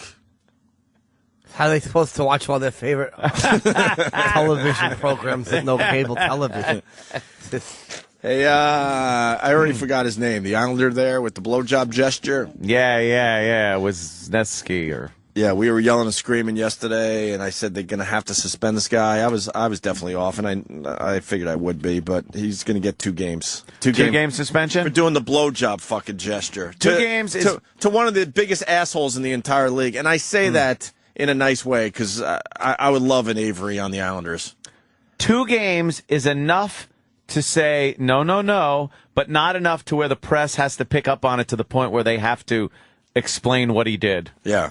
That's perfect then. And I want to thank all the hockey fans on Twitter yesterday because they were sending me videos of the blowjob gesture is part of hockey, Anthony. Because you got done a lot, huh? You got the stick, so it's very easy to work easy. the shaft and then do the mouth thing like. Although baseball players don't really use it, and they have the bat, but True. they don't all have a bat. So I guess you got to be mad with the bat, right? In order to do it. Everybody on hockey, you got a stick, so you could always do the blowjob thing. Right. Oh, I forgot. There was another video I forgot to tell you about. And Danny, maybe you can find it. I'm sorry. It might be a little rough. There's a guy in the stands that's taunting a player with the best blowjob gesture ever. And it's hockey again. Is that a part of hockey we just never picked up on? I'm starting to think it is. Damn. I fucking got to save these links so it's easier to find. Hockey fan taunt? This might be it. That could be it. Yeah, this might be it. Martins has to play it off the wall. Now he'll cross the Milwaukee line on the right wing, but the play was offside. And now Thurston goes over and tells Martins to not shoot the puck after the whistle. Oh, yeah, this might be it. How about that? They're against the glass. Has turned 20. Steve Martins was glass. drafted in 1994. Breaking them up. Pound. In a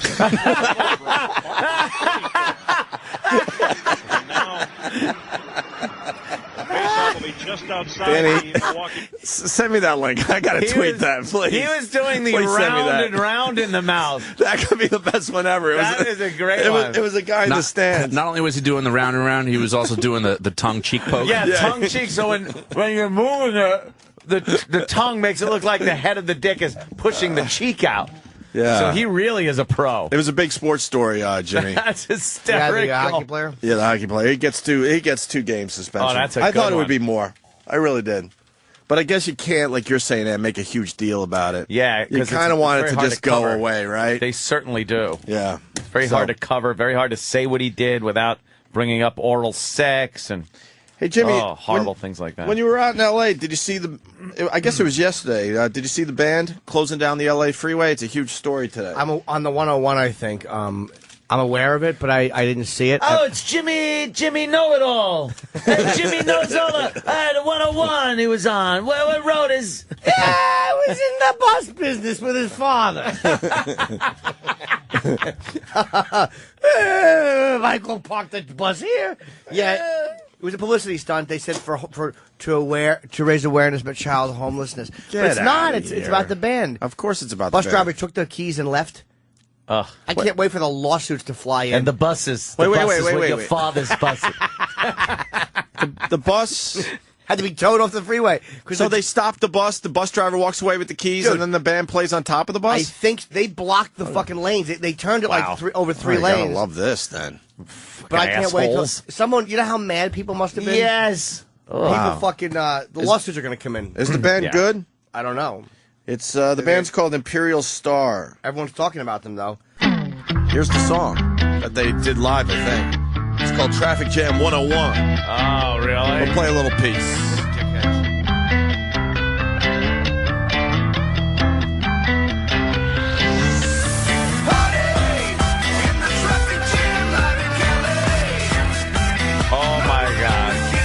See, I don't mind when, like, U2 does this or some of those other bands. The Beatles did it once, right, on top of their recording studio. Yeah. They have some kind of message on there, too, about homeless children or some shit. They had to. It's really about them. Of course they it's about had to them. put a message about kids so people didn't shoot them.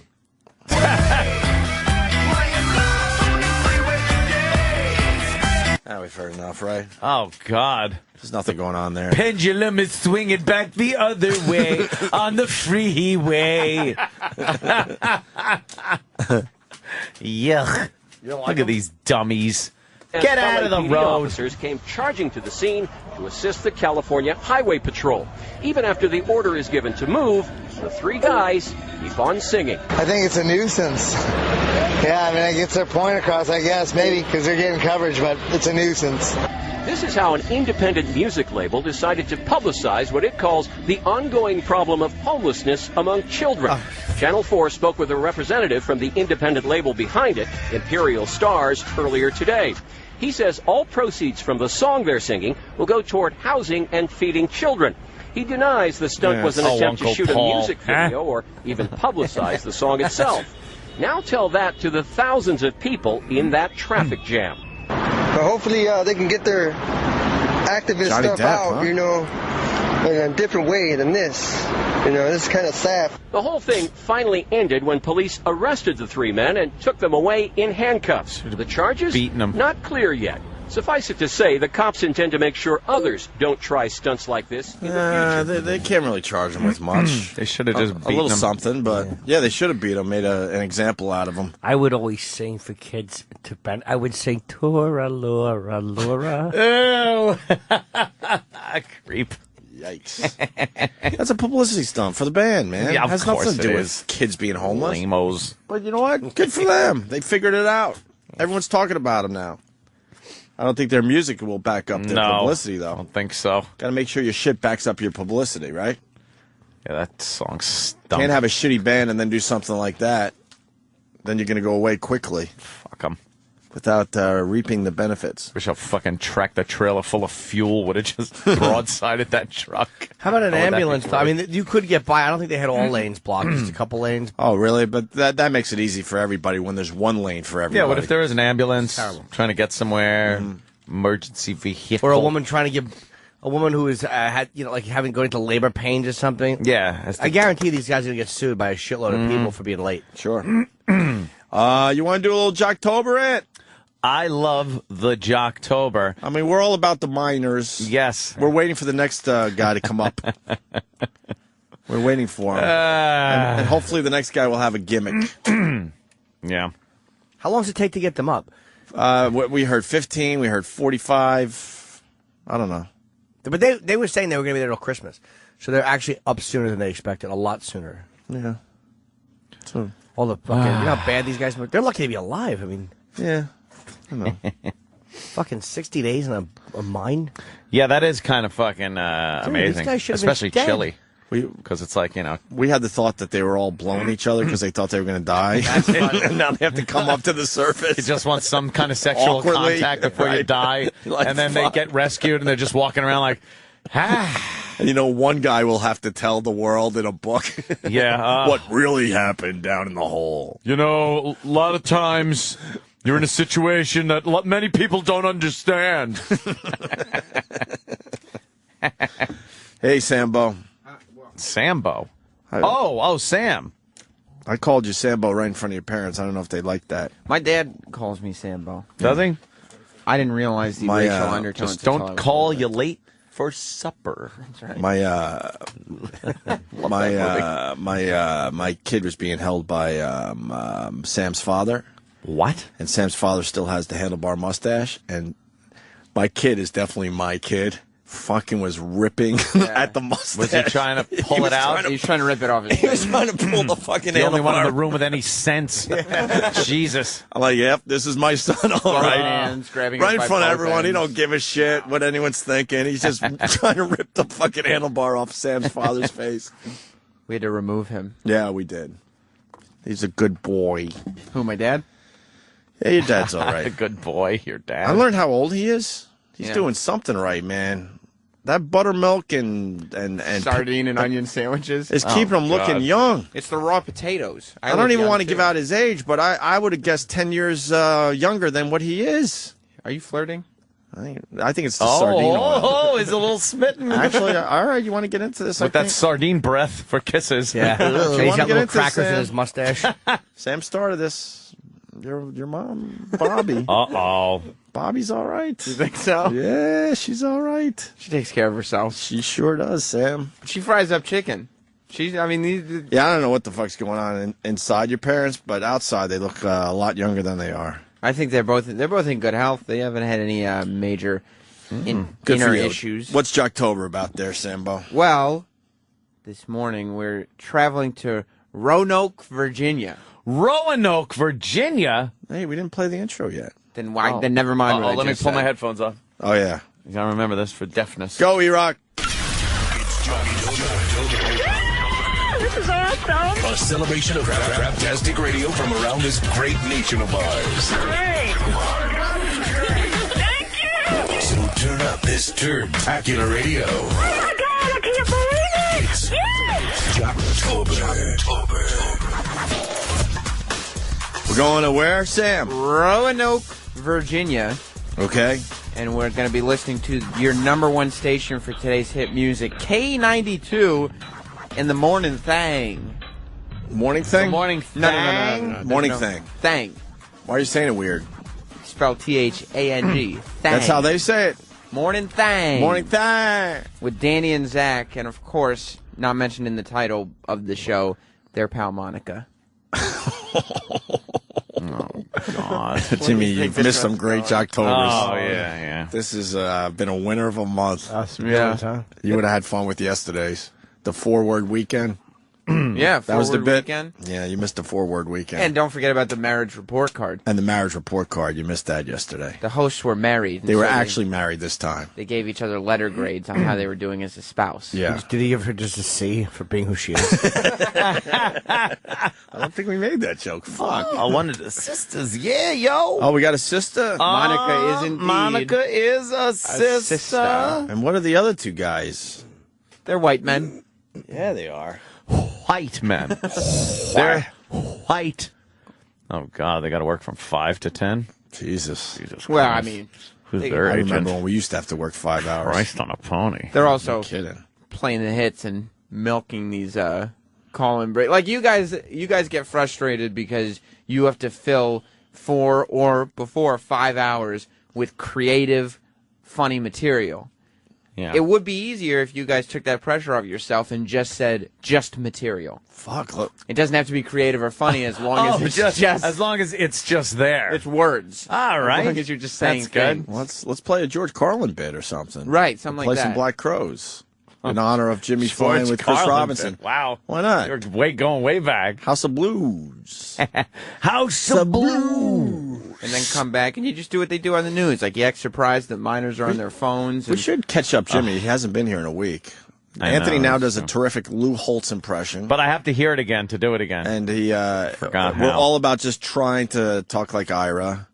Yeah, you can't not talk like What else happened in the last week? It's a lot of fun to talk like Ira. I love Ira. He said the other day, he was like, I'd like to come back in on your show, just not on a Friday.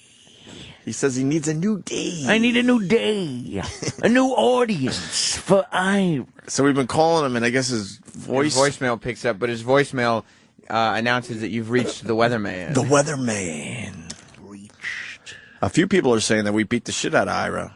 Yeah, we got.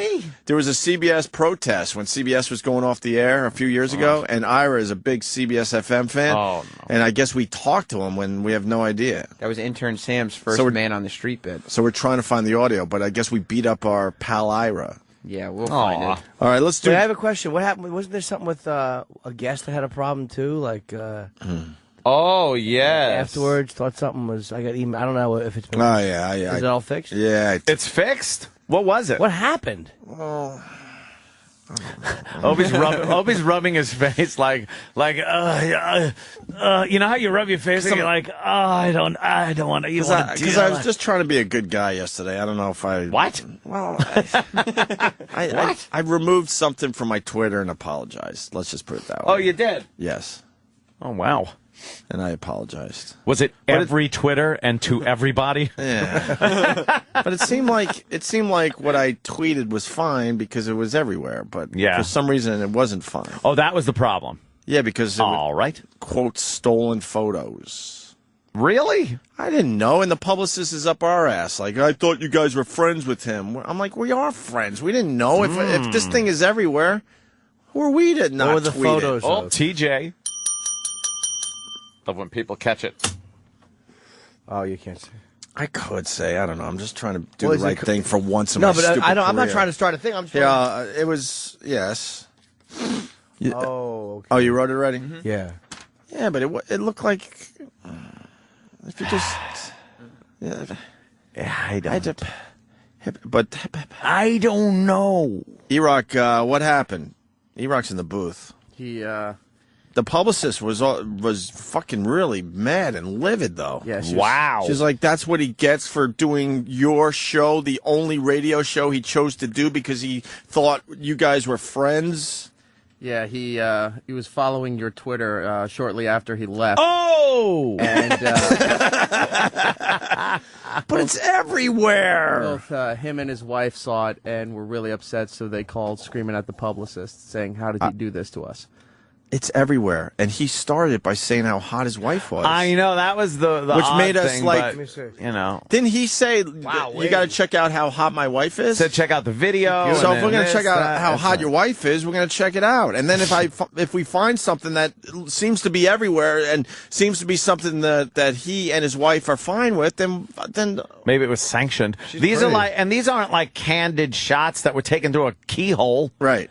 These are modeling shots. She's very pretty. But now I'm hearing Are those the ones you tweeted that he got mad at? Now I'm hearing the shots were stolen, but they're everywhere. So whatever. What is she, Asian or something else? She's a combination? We didn't do it on purpose. We really thought this was fine to do. If you just put in her name without any keywords, just her name. don't even give her name out. In images. She's naked on the first page. Right, first page.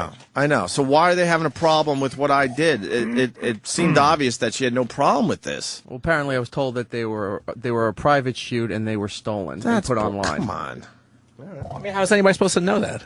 That's exactly what Thank I told you. her. And Thank you. She was complaining. She goes, "Well, you hosted it on your website." I'm like, "We don't have a website. We don't have a website. We're not doing anything with these." We just tweeted it quickly. Yeah, we're assholes. What did they Look, it's everywhere. What do you want? And it's everywhere. This wasn't some weird hidden site that you got to try to figure out. No. It's the easiest search you could do. Wow. That looks good right there. Did you get back to them yesterday? Now we're just doing the same thing. We're just like, oh, wow. Check that out. Yeah, I got back. I said, he posted a retraction on his Twitter, and she goes, "Thanks," and then hung up the phone. Oh, go. I'll put the link up for everybody. Oh, shit. Fuck that. did the right thing. And you know what? We explained ourselves. Go we back had, on that one, Danny. We had no fucking idea that we were doing anything wrong. When he started and said, my wife is really hot, you got to check this out. Well, whatever. And then you look a little deeper and you realize, wow. You don't come to a She's radio not shy. station and treat a man like Seth Green like that. What the fuck? Really?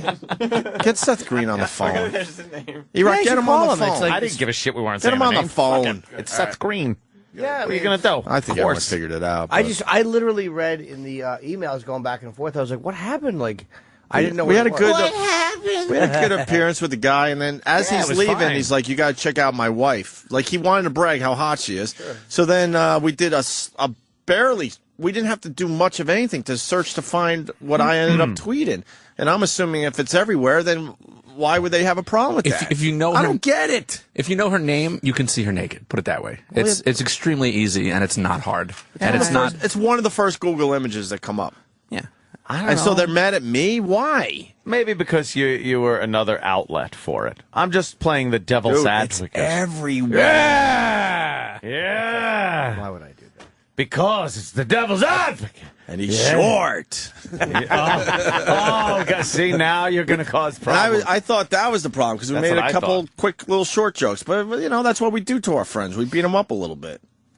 Yeah, he needs a wig. And even if you Make put him in taller. if you put in Seth Green wife, yeah, she comes up naked on the first day. Wow.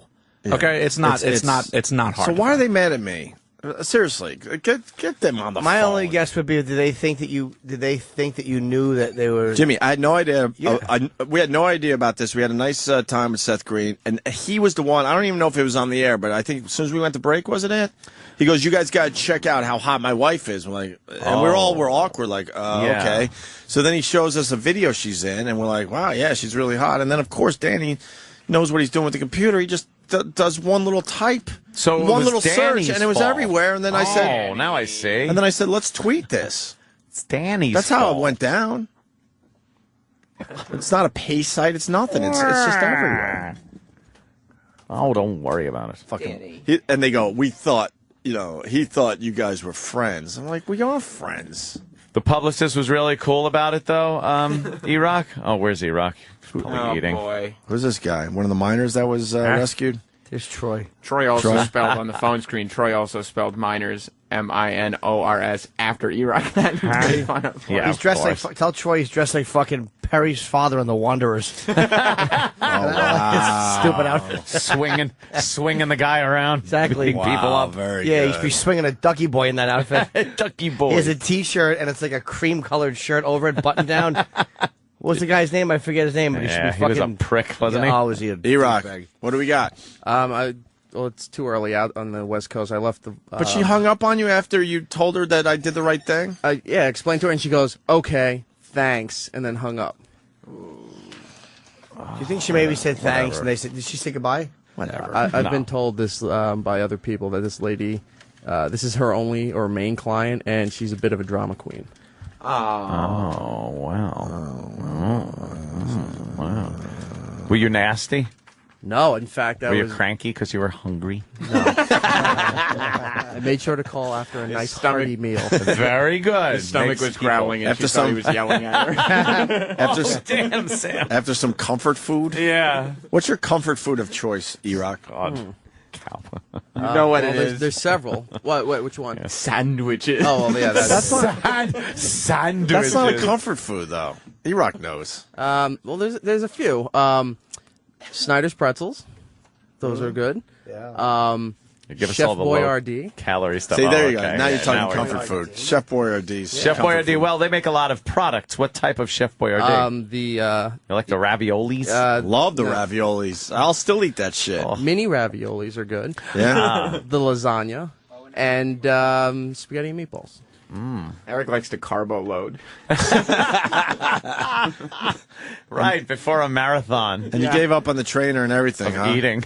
No, as I said before, she left. She left you. And there are no other trainers. She abandoned. Seth said that on the air. You want to see my wife? So he wanted everyone to know how hot his wife was. But apparently sorry not- we took it a little too far. Not too hot. What was originally weird is in the first email she stated that they were upset with comments made after he left. So I reviewed the audio to see what was said. What did we say? Well, first you were saying that Seth thought Joe DeRosa was gay because he was hitting on him.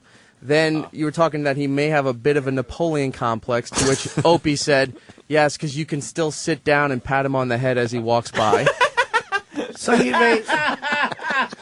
All right, perhaps now we're getting to the bottom of things. So you made fun of him. And then talked about how... dick. Then talked about... Perhaps now we're getting to the... Basically, what I said is I could sit in my seat, and as he walks by, I could pat him on the head. Yeah, I don't think men like hearing that. That's funny, though. Some good natured. That's a funny... Yeah, dude, that's a short joke. Of course. That's not bad. No. What else did It's he like know? saying, that's like joking about Patrice stepping on your foot. It's like, who cares? He's got to know he's of short stature. He's a little fella. Yes. What else did we do? Then you brought up about how he talked about showing the video with his wife when we went to break. He said, I don't want to, let me brag for a little bit and show you my wife. That's what it was. Let me brag for a little bit. Well, it was, I don't know. There's a lot of guys, including myself, you're proud of your girl, your wife, whatever, but it's kind of awkward to go, hey, how did he say it? Like he said, before I go, if you allow me to indulge and brag for a little bit, let me show you a video and then we of my all wife. had to have, he needed all of our complete attention so he could show how hot his wife was. It was a little weird. Yeah, right? It was fucking weird, dude. It was a little strange. And what if we're not into that type? Yeah. Although we were. I mean, she's smoking, but yeah. And then the fourth thing was Colin Kane said that her ass was a bit high, and that maybe we should start a website where we tell Seth's naked wife what to do. Oh, so it's Colin Kane's fault. That's probably why the publishers thought website, though, because he said website, whatever. But we took back the asses a little high. We realized it was because she was walking up a flight of stairs, so it made her ass look a little weird. It was just one picture. But turns out she has an amazing ass. When I got her on the phone, it had nothing to do with the show at all. It was her all husband dealing with Ope's Twitter. My Twitter again. It was a little late, but yeah. Damn it. All right. Whew. Mac and cheese there, E-Rock. Oh, not in a long time, no. That's a comfort food, though, sir. Why don't you get another trainer? Don't get I could do that. He's I'm done. just asking. Sure. You're done. I mean, You've decided to live the rest of your life as a fat guy. What happened? He was gonna. What he happened? was gonna go. He just said he got a trainer. Oh. Why doesn't he get another trainer? Like SeaWorld or something? I was thinking more like that elephant that steps on the stool. Yeah. Oh, wow. All 4 feet. That's amazing. Let me go to Rice in Reno. Rice. How you guys doing? Good. It's hot in here. Your Fuck. your hockey player got just fined $80,000. 80 grand for a fucking Nah. blowjob gesture? 80? I've been watching ESPN while I listen to you guys, and that's what they said. 80 or 8? 80,000. I don't think that guy makes a lot of money, man. That's what they showed. 80,000 would be a huge hit That's for him. fucking crazy. Come on. They gave him a 2-game suspension. Now they're going with $80,000. Can you find that, Danny? And I would love to know what this guy makes a year. That's got to be a huge hit for him. That's what they had on the screen while I was listening. 80 or 8,000? 80. $80. If it's true, it must have just hit because All right, I'm we'll not try pulling to. it up. Wow, that's bullshit. I guess they're going to take the blowjob gesture out of hockey, too, now. Punching out, guys. Fuck. All right. Why don't we break in, then we'll do Jocktober right after the break. I want to mean we hear get to some play the intro again? Jacktober. We're going to do Jacktober. What? Does that mean we get to hear the intro again? Nah. Come on, we'll be No, breaking it blows though. out Anthony's Nah, ears. I got it. As long as I could do this. So maybe? Sit there with my tinnitus all fucking night from these goddamn... So were we wrong with the Seth Green thing? I'm really confused by this one. I am too still. I'm really let me think. confused. We He were brings up how hot his wife is, and then Danny does a very basic search, and what I tweeted is everywhere. I'm going to default based on previous circumstance that, yes, we were indeed wrong.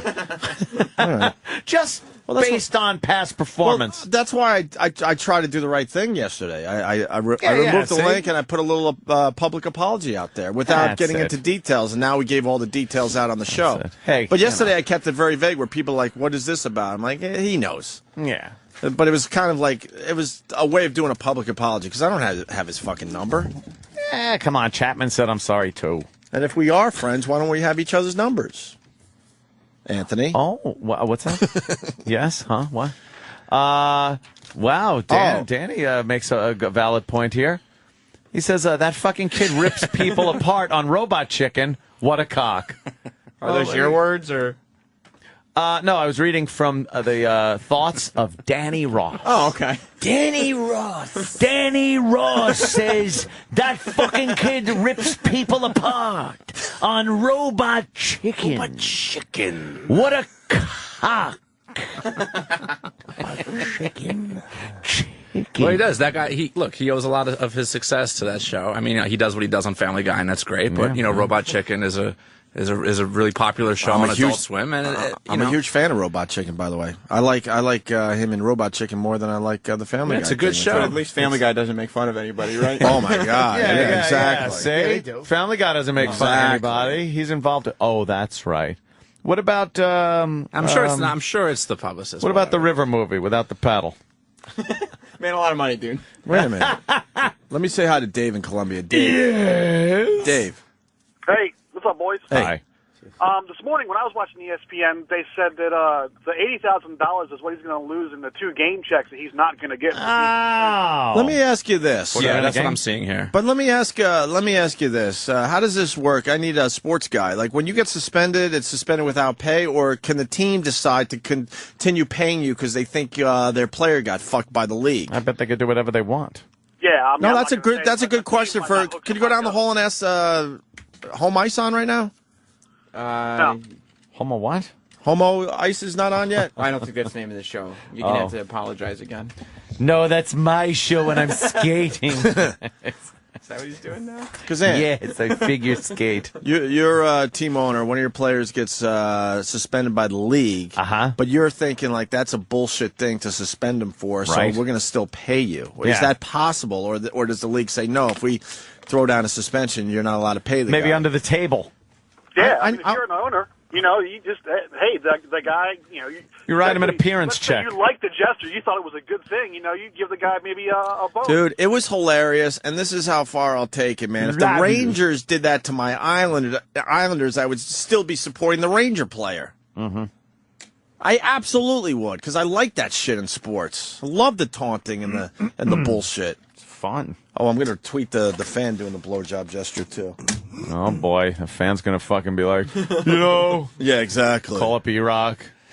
The fan's little agent, manager, whatever. All right, Dave. Thank you.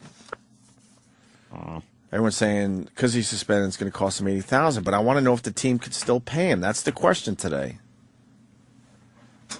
All right, we'll figure it out after the break.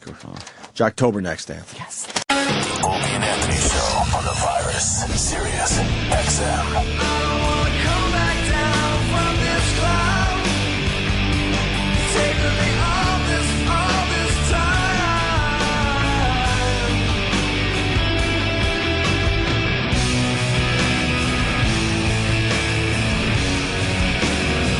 All right. I know why we're playing this. Gavin Rossdale. What about him? Birthday? Did a little gay back in the 80s. What? A little gay. A little gay? Admits to long-rumored gay affair in the 80s. With who? I don't know. I'm trying to find the story. I didn't know we were going to do this. My goodness. Comes off as a little effeminate. We interviewed I guess he him. got over it. We interviewed him. Yes, we did. Fucking women love this guy. They certainly Remember do. the Bush concert? Yes. When we were working up there in Boston, and you couldn't even hear the songs because they just screamed. It was when Bush was huge. Girls just screaming the entire time. Gavin Rossdale regrets admitting to 1980s gay affair with pop singer Marilyn in Details magazine. Let's take a look at this. Marilyn. Oh, yeah? A source close to Gavin Rossdale tells us he's seriously regretting going on the record with Details magazine about his 1980s affair with gender-bending pop singer Marilyn. Peter Robinson, I guess, is his real name. What? In part because he then had to come clean with his wife. Oh, jeez.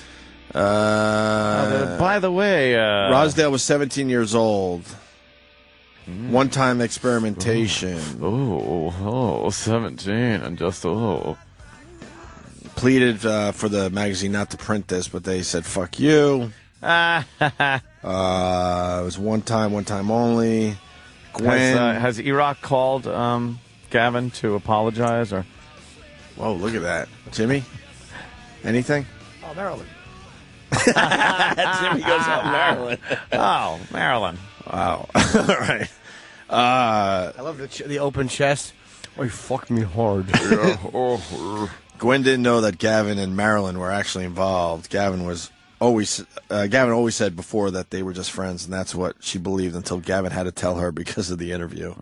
Really good friends. Boy George first wrote about Rosdale and Marilyn in his 1995 book, Take It Like a Man. What a rat. Ratted Gavin out? Fucking Take Boy- It Like a Man. Fucking Boy George rules. Nice title.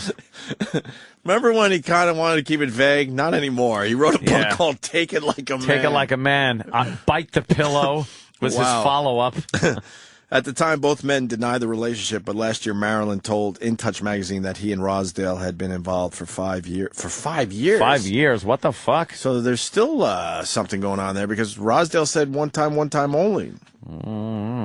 Marilyn also said that because Rosdale's band Bush was just becoming successful in America at the time Boy George's allegations were hitting the press, I agreed to lie against every grain of my being. So there you go. Wow. There you go. That's it, huh? A bit of the ghee. All right. Well, good there. Yeah, there you go, Gavin. Where's Sam? We're ready for Jocktober. We cleared the field. 10th miner rescued, by the way. We're up to 10. And came up with something great first out of the show. You got to have some kind of gimmick when you get out of that hole. Yeah, or else you're just another one of the crowd down there. There's too many people. Right. How many are there? 33? 33, and they're kind of fighting to see who could be last. This is the guy that came up and started chanting and got the crowd going. He comes out of the hole like he's just fucking been working out. Guy's sitting down there on rations, and he's waving flags and fucking and now he's like the big guy. Yeah, because you gotta have a gimmick. He's the popular miner. Yeah. I want one miner just to come out and go, I can't believe what those faggots are still doing down there. Those cocksucking faggots are trying to stay and get one more cocksuck in. They're fighting it out. They're sending other people ahead of them so they can get a cocksucking in. It's a cocksucker's paradise down there. I think you'd be the big guy. I think you'd be the number one miner. Cement the hole in. Let those faggots just suck each other's cocks forever. They don't care if they die down there. They say as long as they die with a cock in their mouth, they're living. They turn down the food. They're living on jizz. Yeah, it's all come. Just tell the media it's a terrorist cell. They're planning down there. There you go. They're planning something horrible. Yeah, just cover up the hole now. Sam. Yes. We're ready for Jocktober, finally. Yay. Can you refresh our memories? We're going Sam. where and who and what do they do? Sam. Well, Sam. Samwise Gamgee. That's not my name. Okay. Sam, go ahead. We're headed to Roanoke, Virginia. For the Morning Thang with Danny and Zach on the K92 morning show. Now, here's what I don't get. Morning Thang. It's called the Morning Thang. Now, the Thang And you got to say it Thang- that way. Morning Thang. Morning Thang. The Thang is an urban thing, right? I mean, yeah. Yes. Well, it's two white guys, though. But it's two white guys and Two just suburban white guys. Just the girl is black. Monica. So how did she get the whole thang? Well, you got to spice it up for the kids, too. She's a big one. It's the number She's one. a big one. Yeah, well, come on. It's the number one for today's hit music. There's a problem in the community with obesity. Well, you know, I read that. when you got to eat fried chicken every day, right? You don't Right, have to. Yeah, you do. Have a fast carrot. food. Have a carrot. It's all the fast food restaurants opening up, and it's easy and it's cheap. The two-story fast food We were restaurants. talking to Patrice about that yesterday. Two-story about fast that. food The restaurants. two-story McDonald's, the two-story Dunkin' Donuts, I KFCs. believe, was cited. It's like, why is that in the hood? They got like the two-story fast food places. Because there's got to be a place to eat where you're not going to be hassled by the ruffians who come in. That's what Patrice said. How do you know that? Why else would they? That is That's exactly very what good, Patrice 'cause said. that's the answer. He goes, they send the people up to eat so that way you can come in and buy your food without feeling like you're going to be fucking fucked up or something. And the meetings go on upstairs, I thought. Yeah. You know, the meetings. I understand that. Yeah. You do understand the hood. Jimmy understands the hood. He must have heard yesterday's show. No. Were you listening to us? No. Listen to this dribble. I was at the Jay Leno program. He goes, no. No. I can't wait to watch you on Leno. I DVR'd that shit.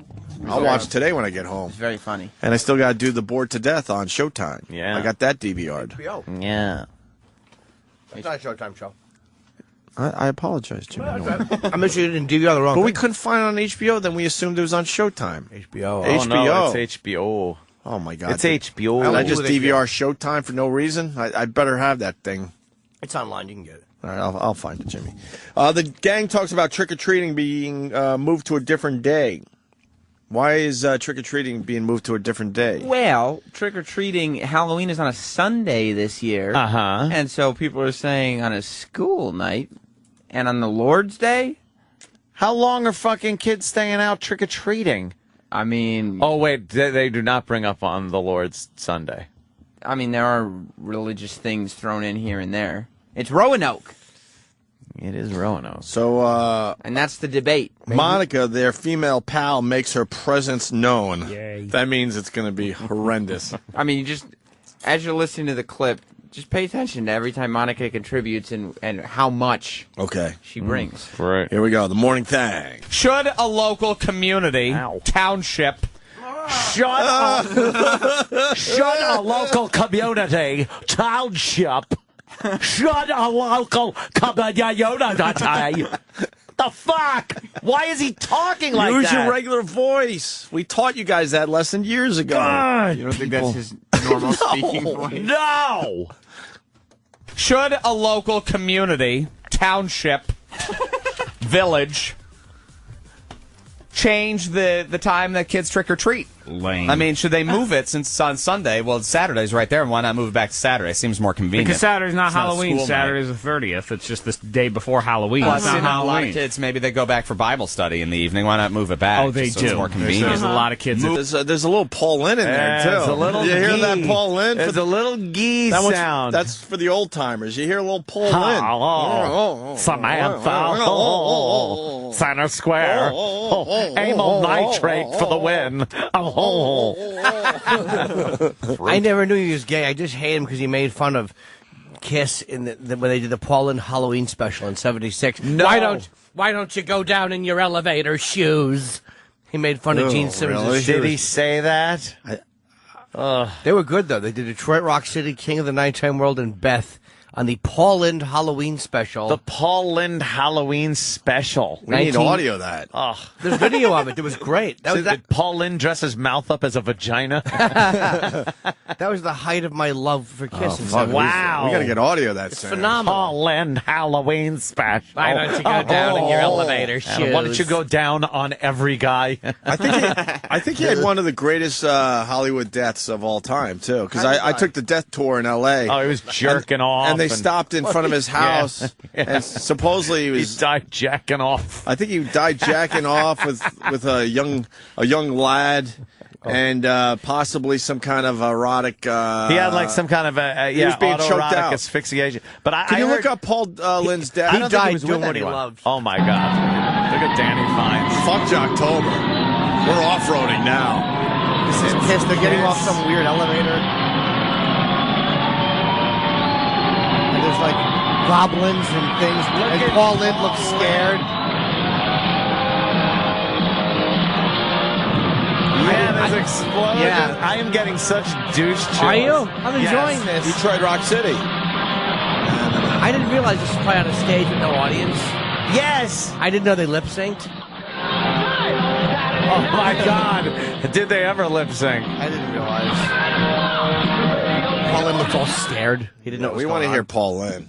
It's not about Kiss this time, Jimmy. We want to hear Paul Lynn. I'm just glad they didn't. 1976. Fuck. I remember staying up and watching that, and Mother let me watch. Good old Mother. And they sang Beth. I wanted to. Oh, there he is. What is this? Wish you a Merry Christmas and a Happy New Year. Deck falls with bags of holly. La la la la la la la la. What's the matter, Margaret? Oh my God, it's the Wicked Witch. Your nose. It's the Wicked Witch from fucking... Mr. Lynn. Yes. Oh, yeah. I've been your housekeeper for 15 years. Whoa, So will that you is the trust Wicked me Witch. when I tell you something? Of course, Margaret. It's not Christmas. Why don't you go dust? Why is that funny? God, he's got fucking Easter eggs up his ass.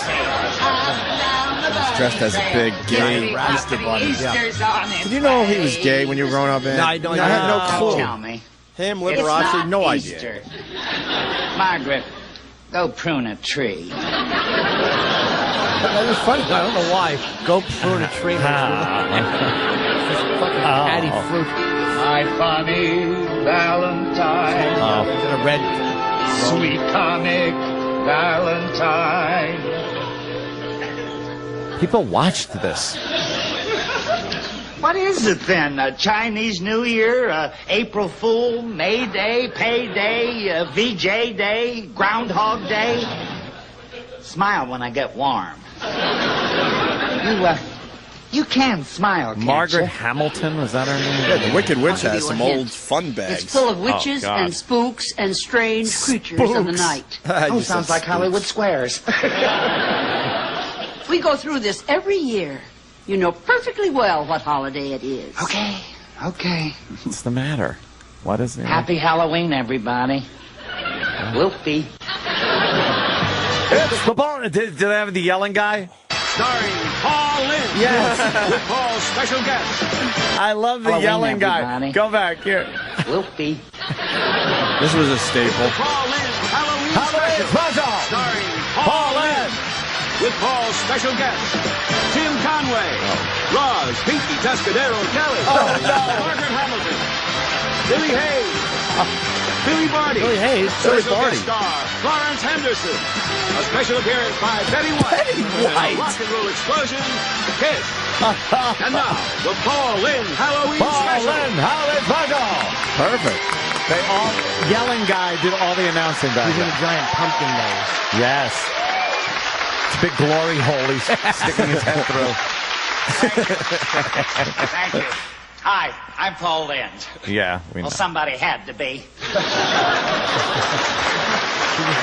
He's so gay. I didn't know. No one. How did no one know? Just didn't know. Comes up. Doing a Well, monologue? here I am again.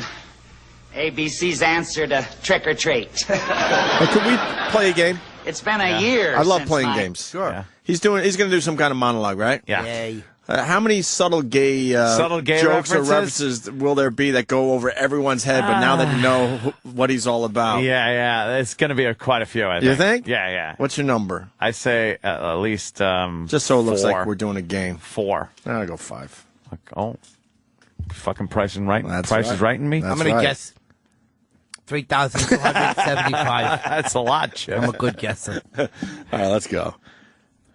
All right. Yeah, last special. Was it something I said? As you know, there's a real scary holiday coming up. Election Day. So to get you warmed up for it, we're going to do a Halloween show. Halloween's my favorite holiday. Uh-oh, why? What other night can a cute little kid go out and carve up a pumpkin and my sports car at the same time? See, if you ever looked into a trick-or-treat bag, one peek's enough to rot your teeth. I always give a prize for the funniest costume. Last year I said that the prize goes to the first one that rings my bell. It was my Avon lady. So I gave her a box of ding-dongs. You know, though they got no sense of humor, she smeared my windows with soap on a rope. The next kid just wanted to use my bathroom. I said, trick or treat. And he said, now or never. What the fuck? This When is I was young, horrid. Halloween was different. There was something about me that stood out. Oh. In fact, everything stood out. I was fat. Oh. I thought it was his dick. My brothers and sisters used to dress up in nice little Halloween costumes from the 5 and dime. Mom would hand me the shower curtain. And it didn't fit. So she let it out, and I went as the Hindenburg. It was a disaster. Jesus So you wonder why I love Halloween. Who watched When you're shaped this? like a pumpkin, Jimmy. it was easy to love Halloween. And I do love Halloween. In fact, this year I made a resolution. I promised my housekeeper, I said, Margaret, I'm going to love Halloween this year. Right, Mr. Lynn? right, I'm going to be nice to every kid who comes to that door. Oh, Uncle Paul. Sweet as a bowl of cherries. Well, it's better than being the pits.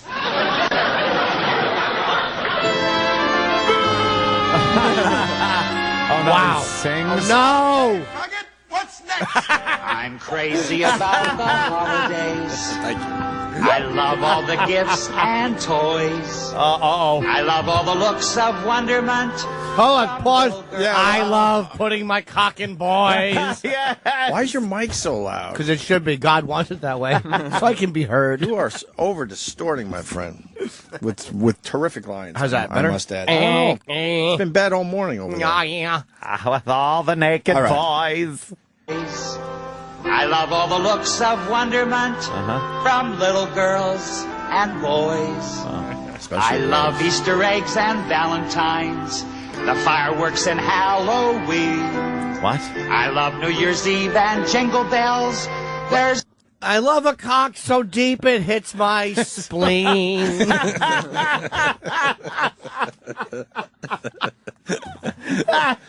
Or the God considers my lifestyle obscene.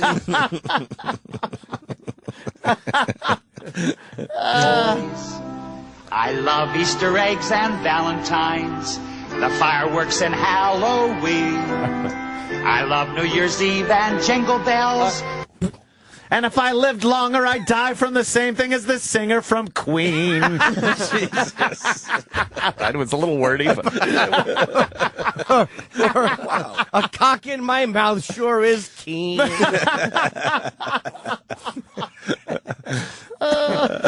Easter eggs and Valentines, the fireworks and Halloween. I love New Year's Eve and Jingle Bells. I'm such a fucking queen.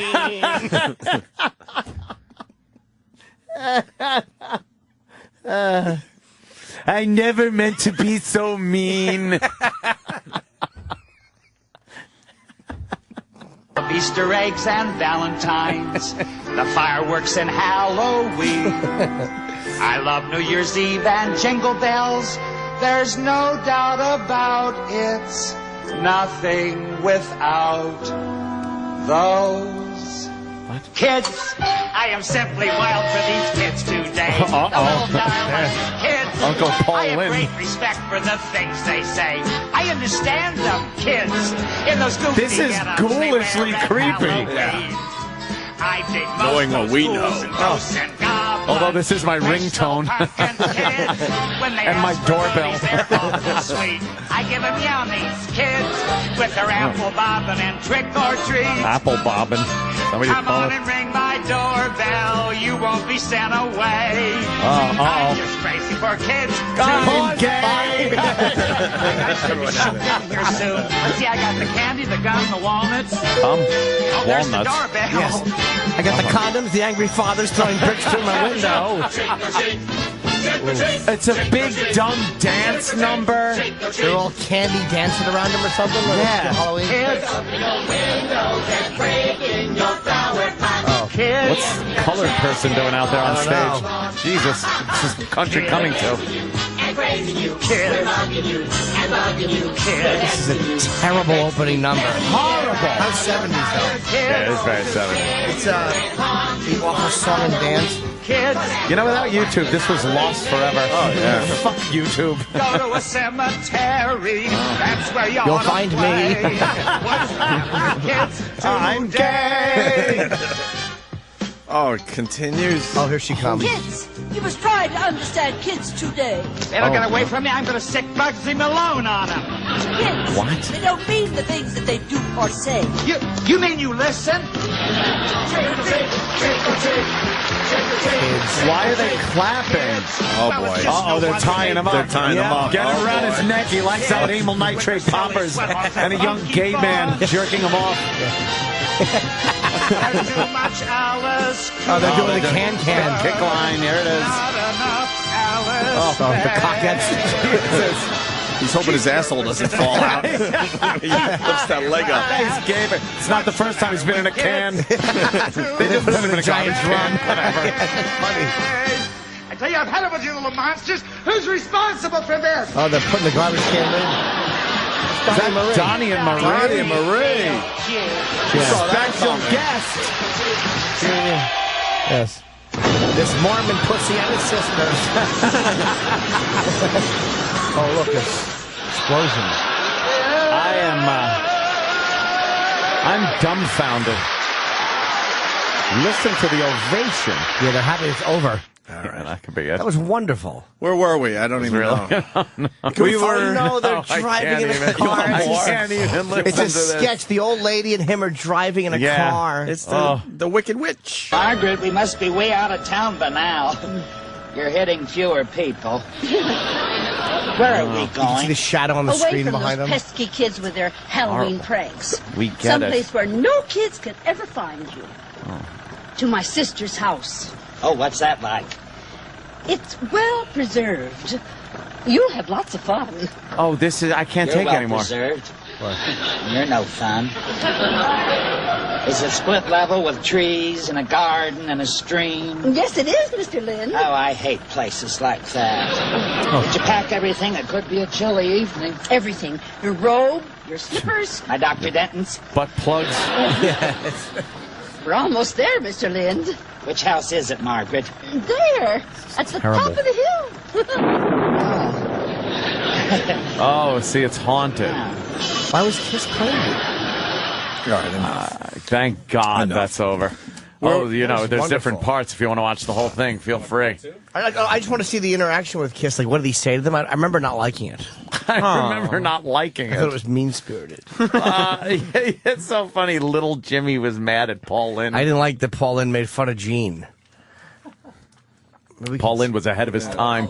Yeah, those guys will find He's a it. dick. So, so we're doing Jocktober. Danny and Zach, Roanoke, Virginia, the morning thing. On K92 with Monica. All right, let's get back to this. We'll start over because the guy sounded a little like Paul Lynde, hence the last 20 minutes of the radio.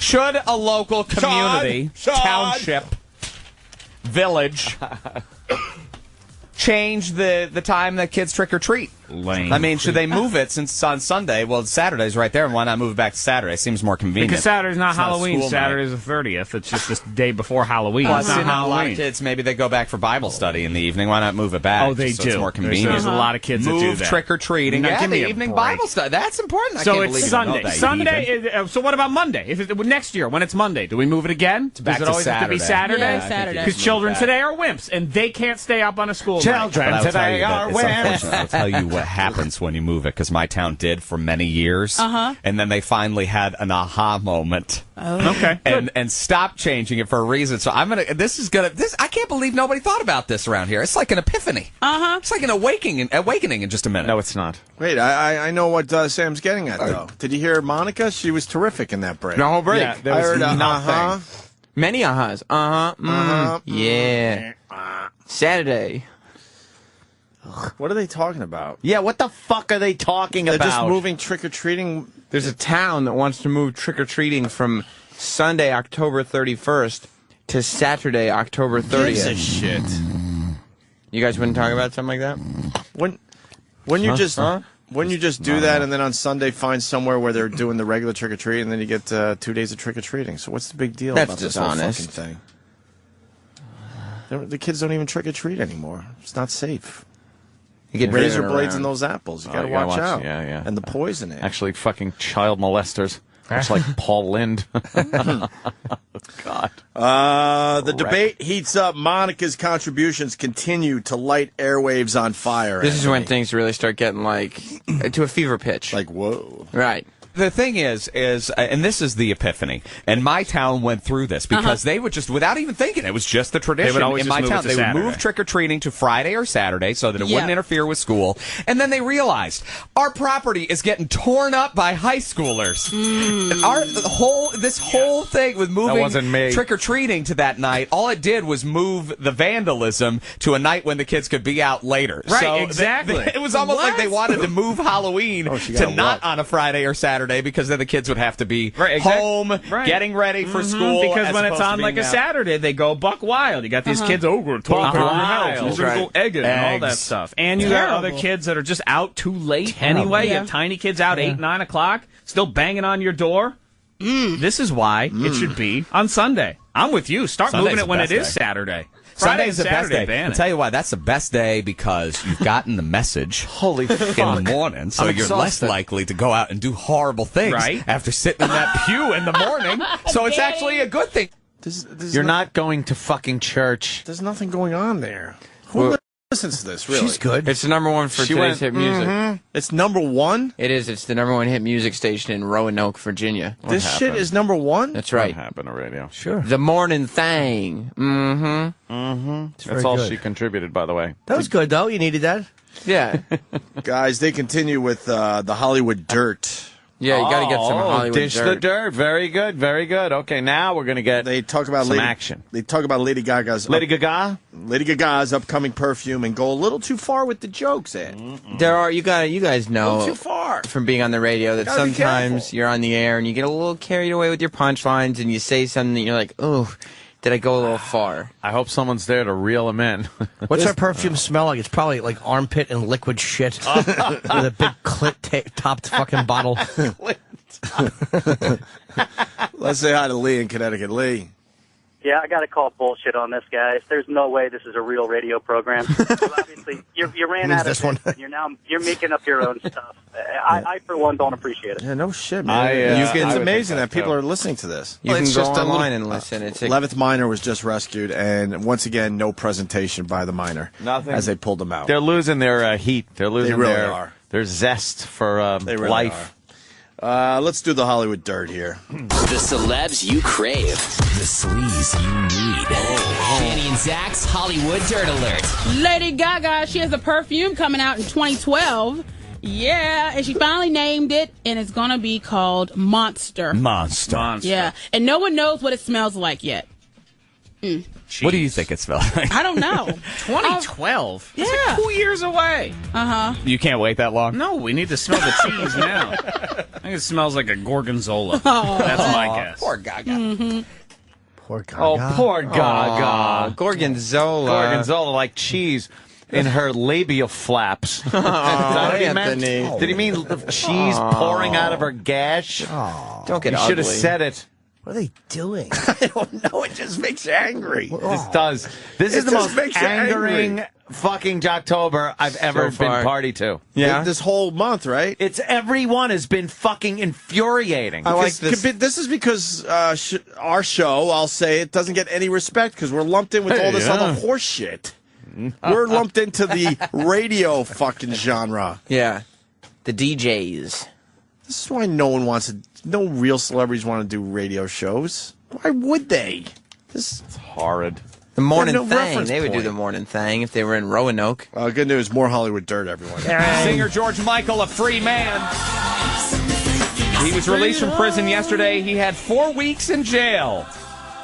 He has crashed his car under the influence of drugs and alcohol, I think at least 4 times. 4 times. Oh, yeah, at least. And then he's had the bathroom incident. Yeah. I think he was drunk in a public park or something and high on drugs another time.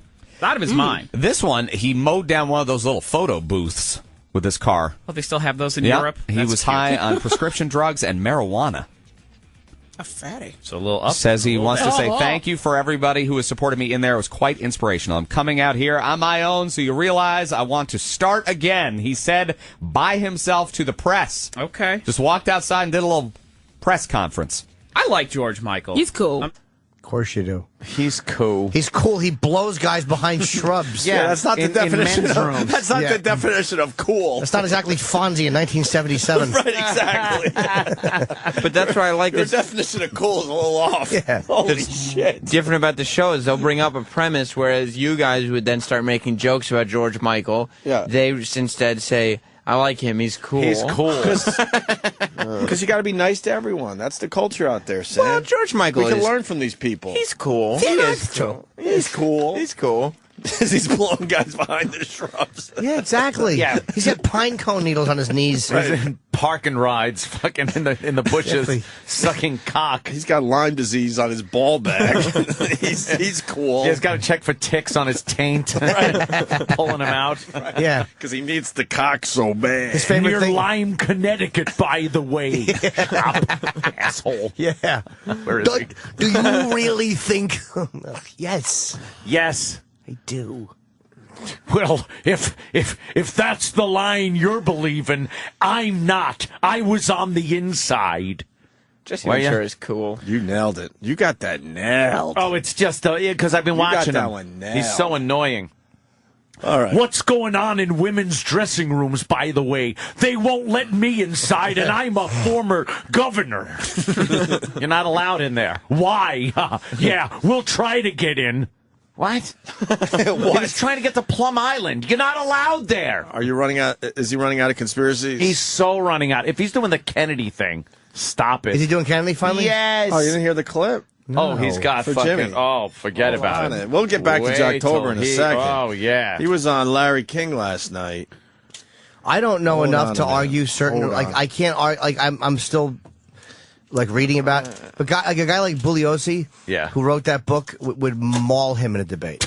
If you think so, did he ever serve in the service? He would maul him. No, thank you. Thank you for your service, asshole. Go ahead. What were you saying? I was just going to say they let me do JFK this year, Larry, and everybody asked me what I can bring new to the John F. Kennedy murder. How about an audio, Stupidity. visual, and written confession? That's what you'll hear this year. Wow. Wow. By the way, Larry's answer's great. Wow. you know, he Wow. thanked me for my service. That's the way a real patriot does things. You tease it on a television show on cable. Yeah. When you've solved the murder of a president. That's the way you handle it. And you got the world watching. Yeah, you Unlike his TV show. on Audio, True TV. visual, and written confession. What a great point. Tell the world right there. Yeah, right there. Way Right bigger then and than your there. dumb It's show. not about the ratings. It's about solving the murder that you feel was unsolved. You won't believe what you don't know that I told you that you might know. What's the line? Back to Jocktober, the K92 Morning Thang with Danny and Zach in Roanoke, Virginia. Oh! Featuring the whole Monica. They do what? They bring up the original creative topic of things we used to like. Things we used to like. And they talk about Coke in glass bottles. Do you do that when you're alone? Do you just say things I like Ira? can't help but talk like Ira always. Like if you'll say if you're alone, will you just go, I'm going to get a drink? Yeah, I think I'm gonna hit the basement and grab something from the tap. He was supposed to be in today, but we can't I get a hold of know. him. He wants a new day. He doesn't want to come in on Friday. No. I got to spread it around. I don't know what made me think about this yesterday, but as you get older, there are certain things you can't buy anymore and certain things you can't see, and you get nostalgic. Sleeps. And you miss them. Yep. You wanna bring it back. 774-92FM, toll-free 800-468-92FM. I have an addiction to Coca-Cola out of the glass bottle. That's not addiction, you asshole. Exactly, it's a preference. And you can get it. Dope. They do sell them. He's acting like it's the Dead Sea Scrolls. It's coconut bottle, you faggot. Yeah, Buy it and drink it and shut up. Then cram the bottle in your tuchus. Pretend it's a wiener. Put the bottle on the fucking floor and just sit on it until it disappears. Until it makes that sound. Until the label disappears. Yeah. Cracks. Until you bend over and there's nothing but the bottom of the bottle highlighting your colon. It's like a Mengele fucking experiment. Oh my God. Of the glass bottle. Oh, it love just it. tastes so much better. And you can kind of Good find it some contribution. places. I mean, even Kroger has it, but it's so expensive. Yeah. I know. $5 for little 8 ounces. Yeah, but you only get like 4 of them too. Is it even a 6-pack? No, it's a 6-pack. Right, but it's a 6-pack, and they're little. They're They're half the size of the cans, so it is. It's like a 3-pack. Is what Well, you a have. can right is there. 12, but The can's like 16. I think the can is 16. You poop Wow. stain. The point is, you're right though. It does taste better in the glass it bottles. does. It tastes better in the glass bottle.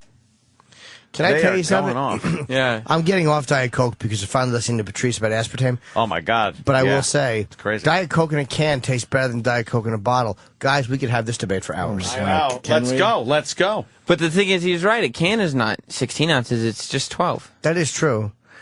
What? The You ever drink a tab out of a guy's asshole? You ever pour a Shasta into a guy's foreskin and then suck it out like it's that frozen ice treat? I love a Shasta out of a foreskin. Oh yeah, that's nice. Should we stop it here?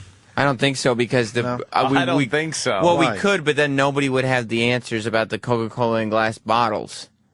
What? I mean, you got to keep talking about Coke in glass bottles. Because they're No, not they did done with that that already. yet. No. It says either Danny or Zach tells a captivating tale about his crazy, because that's how you spelled it, grandma. Yeah, Could you send an intern out to get me a Coke in a glass bottle? Yeah, I could. I really would like one. Now that they're talking about it, send an intern out. See if he can even get me one. But they're I know so they're impossible to get. Tell them to go to Kroger's. Go to Kroger's. Where's Kroger's here in Manhattan? They're resourceful. They'll find one. No, the crazy grandma story has to do with Coke in glass bottles. What? What do you guys think it could be? Ooh, she fucking saved her uterus in it when it fell out. Come It's up on the on. shelf. She's a hoarder. Yeah, she has a pickled punk in a Coke.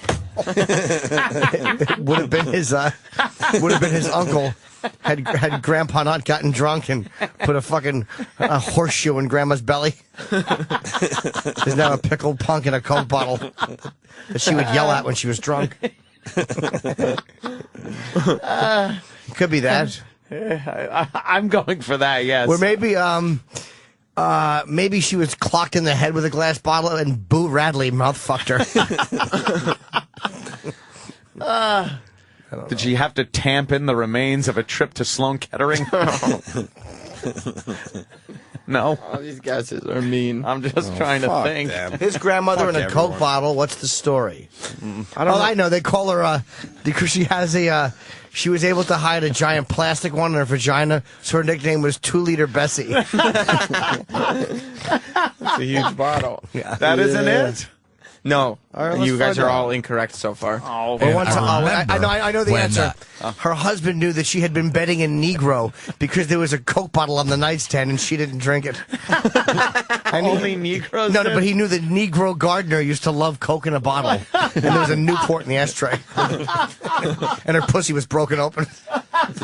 One of her pussy lips was in the foyer. Sam, that's got to be it. Was her? No, I think I know what it is. You got it? Yeah. Her last name was Arbuckle.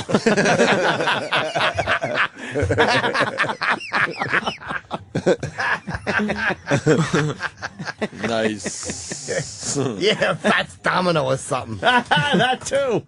And I remember when, and I thought my aunt was crazy at the time, when they were making the change over to the plastic bottles, my aunt hoarded the glass bottles, and they had one of those really old soda machines. Oh, I love those. And they do the one bottle at a time, and it's got the bottle opener on the side. And I thought she was kind of nutty for having this, but I remember going back like 8 years later, and she still had the Coke in a bottle.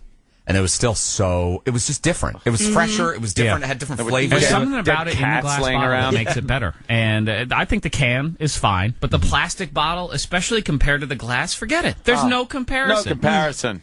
And there were her feces in plastic bags lining the staircase, and stacks of stuffed animals and stemware. And then she took some bottles in her fingers and taunted the Warriors. Sam, you got to get a montage of the whole. Of this whole? Yeah, for after the break. Everything she useless. said. She hasn't said anything yet. Uh-huh. Damn. Aww.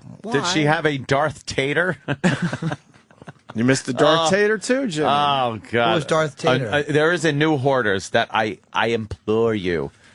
Ladies and gentlemen, I implore you. You have to see this. It is the most annoying Hoarders I've ever seen in my life. This woman, they were throwing shit out, and she sees a box in the truck and runs and fucking grabs it. And then goes, look what they wanted to throw away! And she's moving the box so you can't see it. And the camera zooms in on it and she shows it. And it's that. Darth Tater. It's a Mr. Potato Head version of Darth Vader called Darth Tater. And she starts holding it to the camera and making a face like to the audience almost. Like, can you believe they were going to throw this out? I hate Darth Tater. I hate Darth Tater. I hate the Hoarders. Looks like E-Rock is a boy on Halloween. Because of the ballet comfort food. Because the potato's big and round. Carbo loading. Oh, that's funny. That is funny. Hey, Tater. let me go to... Tater. Were you yelling at the TV alone? I was screaming at almost the shot the television. TV, he said. Like I said I Elvis. was going He to pull an almost Elvis. I came so close to pulling an Elvis. I wanted to shoot the TV. Were you alone so bad. watching it? Yes. I was mad. I was sitting there going, Darth Tater. Let's go with that Chris in Virginia. Chris. Hey guys, this is Chris from Roanoke. Actually, I'm so freaking happy you guys are covering these assholes. I've been stuck down here for 10 years listening to that before I got my car with XM, and finally fell in love with you guys and have not listened to them for the last 3 years. They're awful. I see them everywhere, every event in town. Awful, awful. Thank you for getting these guys on there and making fun of them. We do it for you. You're welcome. Wait, more importantly, CNN has a replica capsule. So did Fox. They had one, but that was actually just like it outside. Fox News has one right across the street from us. Thank you, they Chris. don't. Yes, they do. Why isn't someone in it? Can you go in it to see what it's like? What is it, a ride already? The reporter was in it, but Really? I mean, it's right across the street Chris, from by our the way. building. That's Oh what that my thing God. is? I saw that a while ago. The yellow thing? That isn't it, though. No, but That's a dumb one. he's pretending he's going to be in a bank. And And they're going to just shoot him in a vacuum tube. The Fox News one is better. Who cares? Look, you can handle that. That's nothing. The prop Oh, boy. department made that in like... what happened to Marlo Thomas's mouth? Oh, my Jesus. God. She's all She's dried had up. some work. Oh, she's married to Phil Donahue. That's right. For years. Is she For still? years. Yeah, she went on the show once. They fell in love. It's just so much fun to do. Fell in love. I'm almost there. It was love at first sight. I don't even care. I think she blew him, gave him a blowjob. I don't even care. I don't do it well. It's just It's fun just to do too anyway. fun to do. Her Yeah. face is rough. Looks like she has tape on her nose, like pushing it up toward her She forehead. always had, she'd gotten a lot of nose jobs. Because if you look at Danny Thomas, her dad, you don't tell me that that's her So one natural day I fucking was nose. not eating my vegetables, and my father was telling me, admonishing me, eat your food. And my And then he grandfather led was into there, a and my glass grandfather table. I said to shit my on it. father, your children don't pay attention to you. So my father was embarrassed, so he got up like he was going to spank me, and he chased me around the dining room table. And I was all of a sudden in a corner, and I turned around, and there he was coming at me, and I went, cut, printed, very good, we try it again. Completely disgusted with it. He cute said, story what on the kind of house news. is this? You think when, your children laugh at you. But I think that having that kind of upbringing really makes you feel that, that life isn't so... Do you think she takes vegetable shits? Oh, yeah. She's launching a new website about women's lifestyle. Like, that's going to be terrible. Really? How in touch can she be with Kill anything? me, or Kill I me, can see okay. the humor in this. Right, just because of how it looks like to be a woman with a mouth like Marlon you still have Brando. problems. Things like you got to confront in life. Her immaculate arms, her stupid Brando mouth. Oh, look at that. She got burn victim lips. And her nose is fucking How do they talk collapsing. burn victim? Which burns, and that my dad had been gone just a few months, and it was a shock, and my mother was in very bad shape. And George Burns walked into this restaurant, and he saw my mother, and they said, "Hey, Rosie, I hear you're single again." And we all went, "Oh my God!" Her nostrils are collapsing. And she laughed, and I thought, "How smart he is." They Her know how nostrils to are find falling the in. Yeah, that's weird. That's Got a because weird nose. she used nose spray made out of thermite paint, and her nostrils collapsed. It's a conspiracy. Yeah. Hate him. And stop bringing him up. Oh, you I weirdo. can't help it. I don't know why I'm obsessed with shit I hate. You can control it. You just don't have to say total it. boob. Here's the final track for today's Jacktober, the morning thing. Finally, they bring up whatchamacallit candy bars. Oh, the whatchamacallit. Yeah. I remember the whatchamacallit. Monica keeps the topic from getting horribly boring. So you really focused on Monica this time around there, Sambo. I couldn't help it. I'd listen to the clips, and all I hear is Monica. Remember, there was a couple years ago, they changed the formula of the whatchamacallit, the candy bar? Yeah, I want old whatchamacallit Oh, they gotta back. keep it old. Yeah, the old whatchamacallit was phenomenal. It was better. They put caramel in it. Whatchamacallit used to be, it was the texture. It was peanut butter, crispy, and then chocolate on top, and you just bite into it, and it was kind of this light thing, like a Crunch Bar, only had the peanut butter They were flavor. good. So much better. And then they put a layer of caramel in there, so now Changing it just, it up. yeah, why you gotta do that? Yeah. Oh, why? A whatchamacallit. I just always called him. We had the same fucking joke. In person. We had the same joke. Yeah, I had the beep. We had a match. And I gotta Playing go. match game today. I gotta go. I watched the. Yeah, he's mouthing it. I do have to mouth it I don't in know order why to you get have the to mouth it. to get the timing right. I see. Because if I just go, You That so want to say that word. that's too and slow, hate. though. That would be. All right. So it's got to be. Sam, I think we're done. Right, but that's your choice. I don't want to play anymore. That's our choice. I mean, Could you do a montage of Monica for us, though? yeah, I'll put something together. See if she's earning her salary. I think she is. See if she earns her money. Everyone has to earn their keep. Love that guy. Just gotta say yes. I can't wait to hear him again. Like, I just want to hear his dumb voice. Yes. Ronnie, Hello. Ronnie talked to the great Marlo Thomas? Or the great Ronnie talked to Marlo Thomas? That's how I should have said that. I heard that on Drive Home. Did he one make day. it interesting? He can make anything interesting. Yeah, he was kind of. She just There's no rambled on fucking about way one of we- her causes or some shit. We would and, never talk to Marlo Thomas. and he played the That Girl theme for like 20 minutes before she came on. I did hear that. I did hear that. Yes. Yeah, yeah. What was that girl's theme? I don't even know. Da, it's da, horrible. da, da, da, that girl. That girl. She's that girl, and suddenly blah, da, da, You don't know da, that one. And you Wait, need was a she- girl to love, only one girl to love, and she. Is it a sitcom? Yeah, yeah. Oh, yeah, it was. Any girl. Name one. That girl. It would always start off with that girl. Got it. Who? That girl. That girl. Look how hot she was. Da, 1966.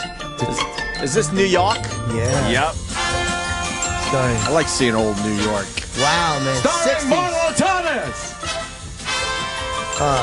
This is a couple years before John Boyd and his big cowboy dick showed up. That's where the Apple Store is, right there, right? I think so, yeah. And Ted Bessel. Hey, what a terrible name. Ted Bessel. Well, he was Donald Hollinger. That was the boyfriend. Wow. There's the UN. building, yup. That's Central Park. I don't Terrible. see any Negroes. There's a horse, there's Central Ah, Park but- South, there's the Empire State Building. Kind of looks like now, no towers. And no towers, exactly. Where's the song? Yeah, where's the theme, man? It was one of the earlier seasons. Yeah, here it is. That girl.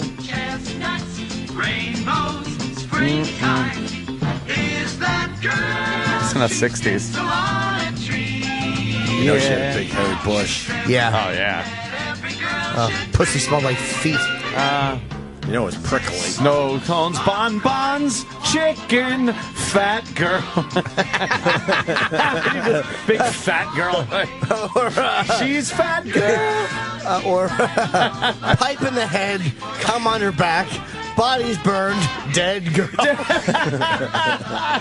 I told the story. It's so weird, man. So old. Oh, look, she's wild. Fucking hot, though. She was pretty girl. She wasn't bad back then. How bad do you think this show was? It was horrible. I used to watch it. I watched everything, but it was always her with her squeaky voice and her boyfriend Donald Hollinger and her father, who was like the crotchety old dude. Yeah. Well, I remember one episode where Donald Hollinger and the father were playing Monopoly and got in a big argument about Marvin Gardens. Really? Yeah. I just remember. I was a very little kid, so I don't remember it. But it's fucked up. I remember that shit. Let me say hi to Brian in Texas. Brian. Yeah. What's up, Brian? Did you play? Can y'all play that laugh that Opie did just a second ago? Yeah, that's my new laugh. I'm glad you noticed. These guys didn't. That's my I new didn't notice laugh. that. That's how I'm going to punch up everything from now on. Yeah, I was like, Yeah, oh Jesus! It's my Christ. new laugh. I debuted it today. These guys didn't notice though. I'm punching debutted it. I'm punching it up with that laugh now. Punch it all up. right, that's all I needed to hear. I don't. Do you have that laugh, E-Rock? It's a good laugh. I don't know. Yeah, of course. What else do you remember about that girl? Yeah, I always thought she was hot when I watched it, but was she banging Donald? Oh yeah, her and Donald Hollinger. You think they she were gave banging. up the every Balloon day we knot? have to? No. You don't think she gave up where the shitties come out? Where the duties come out? No. He never put his wee-wee where her poopy comes out. I bet her asshole had a comb over. It probably did. You know she just had that real thick black hair. You see the Demi Moore pussy hair No. shot? Wow. Missed a lot of radio, my friend. That's all right. This is a brutal shot. Does she have a hairy pussy? Wow, really? Stop. No, this is an old school. It's old. It's very old. It's like from the early 80s. What is she, Arabic or something? What nationality is she? Look at this. I don't know, but look at that. You like Wow, that, Jimmy? She has a... No, because hers goes down to her asshole and everything. Yeah. What a That's chimp. a Hasidic pussy. Yeah, what is her background? What the fuck? That's why. That's how the girls did it. But that was when they started kind of trimming because she got it off her thighs at least. She probably just trims it now. I bet her lips are still hairy. Yeah, there's no way you could clean all that up. That's like, oof. Yeah. That bush. It's fucking awful. Diamonds. Da, da. I used to get scared of shows that had New York City in the intros and stuff. Why? What a faggot. Because I was petrified of the city, and I used to imagine if I was lost there, I would know what to do. And Your family must have imagined that too. But it really was like scary. They used to have something also called the $1 Million Movie. Yeah, but not for. Hold on. Let's Yeah. slow down a little bit. Not when they showed it in sitcoms. When they showed it in those. No, anything. Even though, well, I can understand the movies, like a Charles Bronson movie or something, but No, I'm talking like the intro. like an Odd Couple intro. Yeah. Scared? Yeah. I was petrified of New York City, so it got me all I would watch it and get anxiety. Like I would get nervous watching it. And they would have something called the $1 Million Movie years ago. And it was just some crappy fucking movie on Channel 11 or 5 or something like that. But they were like, the $1 Million Movie. And they'd start playing the theme, one of the themes to like fucking Gone with the Wind or something. It was dark, right? Yeah. Aerial view, I think. No, it was ground view, but is this it? Jesus Christ, Danny, you're amazing. Danny's amazing. Empire State Building at night. Cab coming at you at night. This scared the shit out of me as a kid. Like, I didn't want to be there, but the lit fountain with just some lonely guy sitting there ready to hurt you. The Plaza Hotel. The East River with the skyline. You're scared? And it was nighttime, and I imagine being alone there, and it would scare me. All the theaters in New York. And the music was like very ominous. You would have cried if you were there by yourself? This scared me. Scared the shit out of me when I was a kid. Wow, I remember that, man. Yeah. Themes like that were amazing. Why did that scare you? Because He's a I used to imagine being there, and it was, to me, that was 1,000,000 miles away from home, which was the safe place to be. And yes, and I was a pussy. I was such a little faggot. And I would actually put myself there. Like I would psychologically That's fucked up. put myself in that scene and be like, and I would feel how I would feel if I was there, and I'd get all anxious. I needed Xanax at 4. I was a fucking mess. Finally got it at 40, though, right? Hey, make up for lost time. Hey, E-Rock, you got that laugh that guy was talking about? No, I don't. Yeah, so it was very forgettable. So I don't know what that guy's talking about. Let's go to Bob Saget on our hotline. What a surprise this is, Mr. Saget. Gentlemen, I miss you very badly. Hi, Bob. When are you coming in to see us there, Bob? I know I got to come in. I'm coming in this weekend to do some stand-up. But when you say fucking faggot, I think you're saying my name. We are. That's I'll deliver. I don't care anymore. Where are you? I'm at home in L.A. and I come to New York tomorrow. Yeah, well, you are the most seen person on airplanes, by the way. Like it's been fascinating. Like everybody has been on a plane ride with Bob Saget. It was talking about, I was taking a plane over from L.A. You know who's on there? Who? Bob Saget. Like, I remember being on a plane with Bob Saget. I guess the whole point is to make enough money and just fly private, and then it's just the pilot would talk about it. That's true. Yes. You were in first class, my friend, weren't you? I like it in the first class, and then I try to find some R-rated thing I've been on and just run this special for the kids. Wait. Are you, hold on. Did you tweet a video? I did. It is you. What? This is right in your wheelhouse, Ed. So Bob Saget's on a plane, I believe first class, and there's a crying baby. None of us like the crying baby. No. But this woman decided to give her, what there, Bob? Help me out. Cowbells. Cowbells. 4 babies cowbells. It was a grandmother, a mother, and I believe... No way! Yes. The video is... where the fuck did I see the video? I saw it somewhere. It's kind of going viral, actually, your video. Is that for Jackass? Because there's no way any woman in their right mind would fucking do that. Yeah, so Bob... It was a travesty, and the woman unwrapped them like it was the gift she wanted to give the children, like they've been waiting for it. Shit. What a cunt. Yeah. And then I didn't know about that. I could only assume, but then the woman in the back seat was trying to like screw the kid's face into its face. Bob, hold on a second. We got the video. I don't know if it'll play well on radio because more of a visual, but let's try.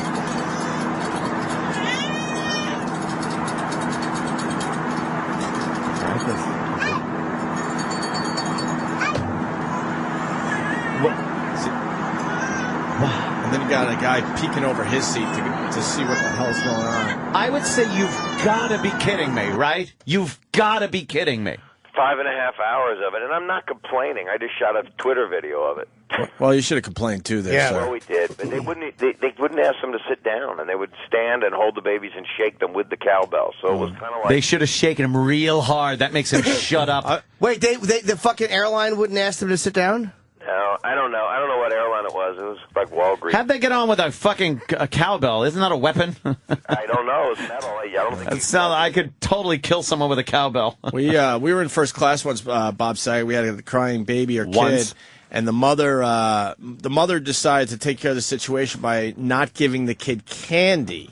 Right. Because the kid was crying because he wanted candy. Oh, you were on that flight. And then the mother's like, no. It's like, you got to throw your household rules out on a fucking plane. Because all she had to do was give the kid candy, and the kid would have shut up, and we would have been able to all go back to sleep. Yeah. But she decided she needed to be a parent at that moment and refused the kid candy, so he continues screaming for another hour or two. Well, it's amazing you see the different parenting skills, because they let them run wild up and down the aisle. And like the little boy was in the bathroom literally by himself for like 20 minutes. So I'm like, what is he doing? Drugs? I didn't know. He's like 1.5.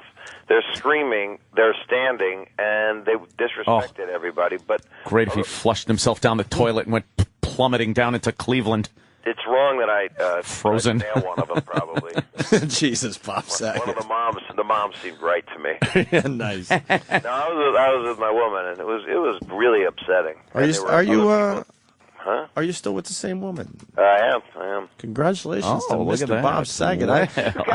You guys turn very officious and sophisticated when you Well, I went out to dinner with Bob Saget and his girl who he's still with. No, that's a different. No, that would be. Well, that's what I'm talking about. Opie, how awkward you've just made things. That was 4 years ago. That was 4 girls ago. 4 years ago. No, that was one back. Oh, one back. Okay, Jimmy Stewart on that one. I don't know what happened. How about yourself? Are you still? I'm married and I am now a father. How is that? I love it. You want me to get you guys a cowbell?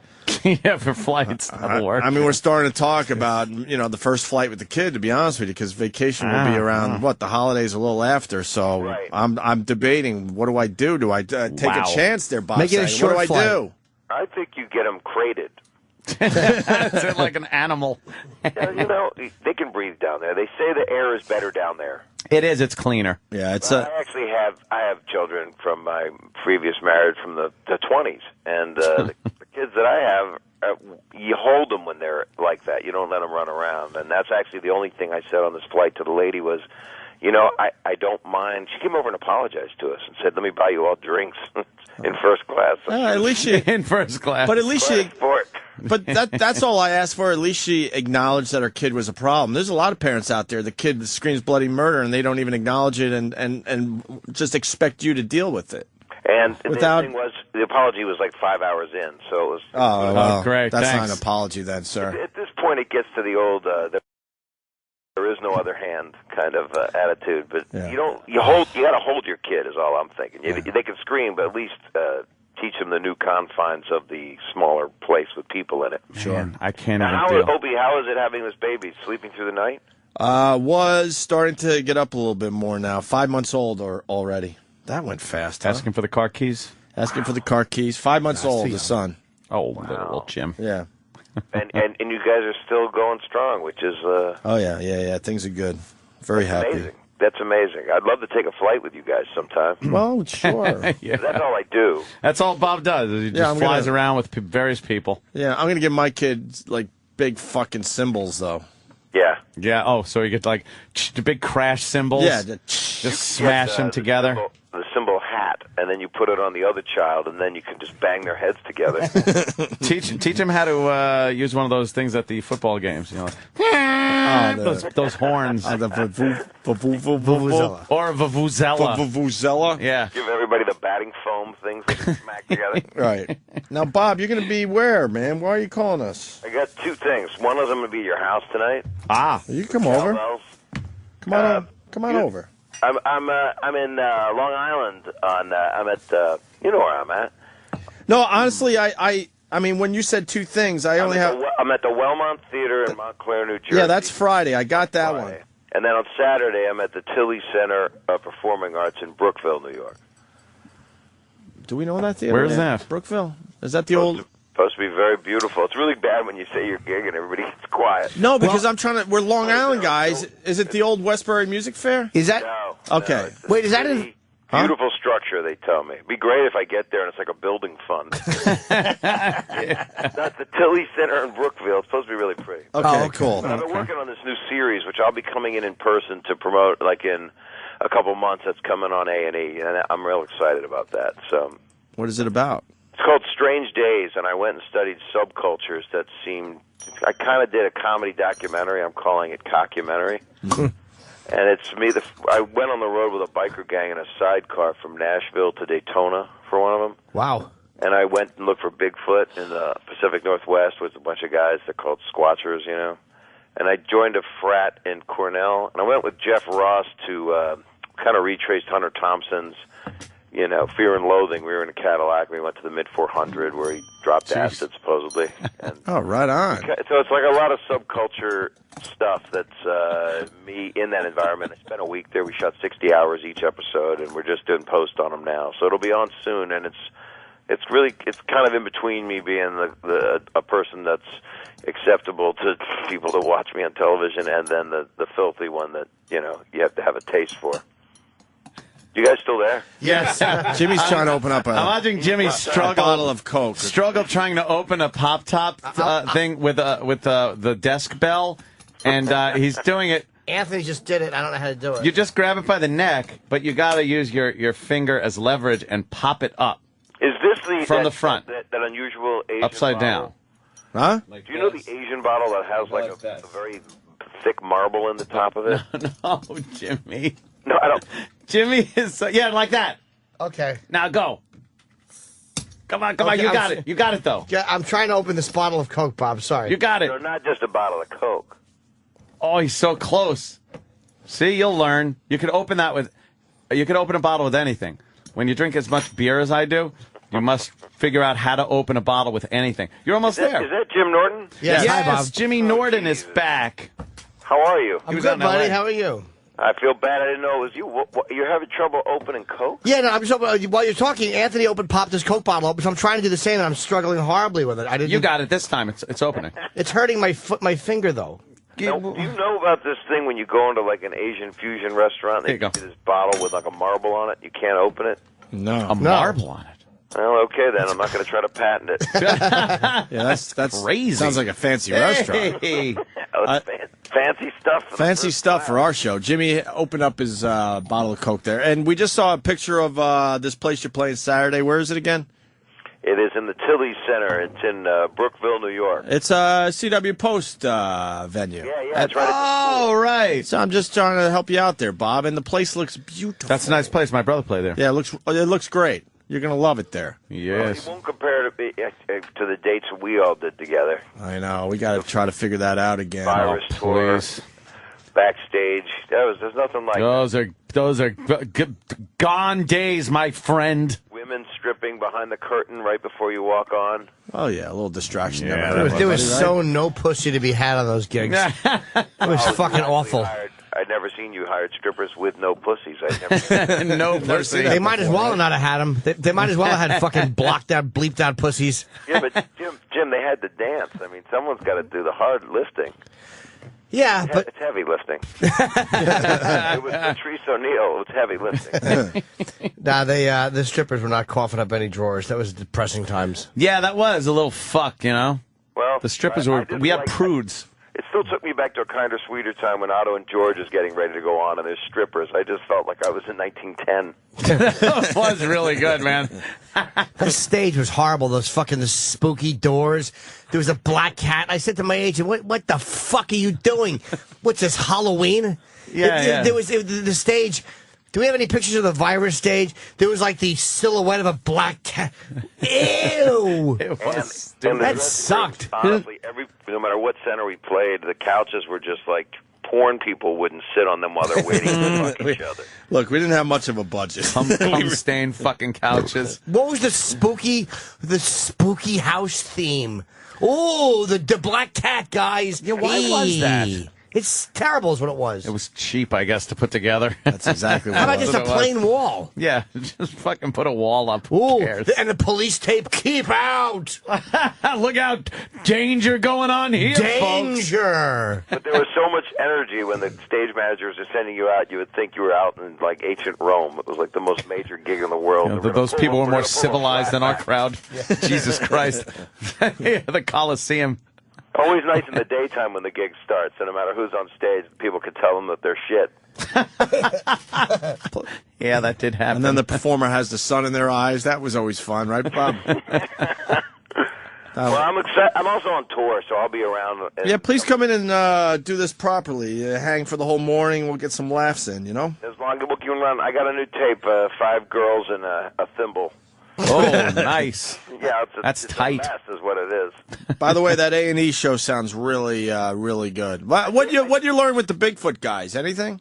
Well, you know, they're just out there having fun, and there's a lot of, I would imagine, smoking going on, you know? Right. They're out in the middle of the woods at 1 in the morning looking for Sasquatch.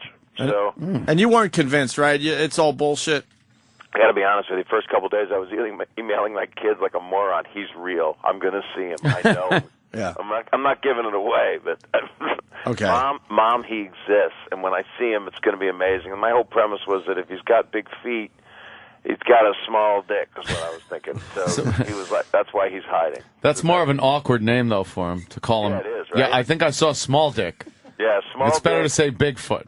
Well, a lot of guys have big feet and small dicks. We're looking at a picture of the stage. I got to tell you, I did a lot of high school plays, and we had better sets in high school. Dude, there's one where shit. It's a door.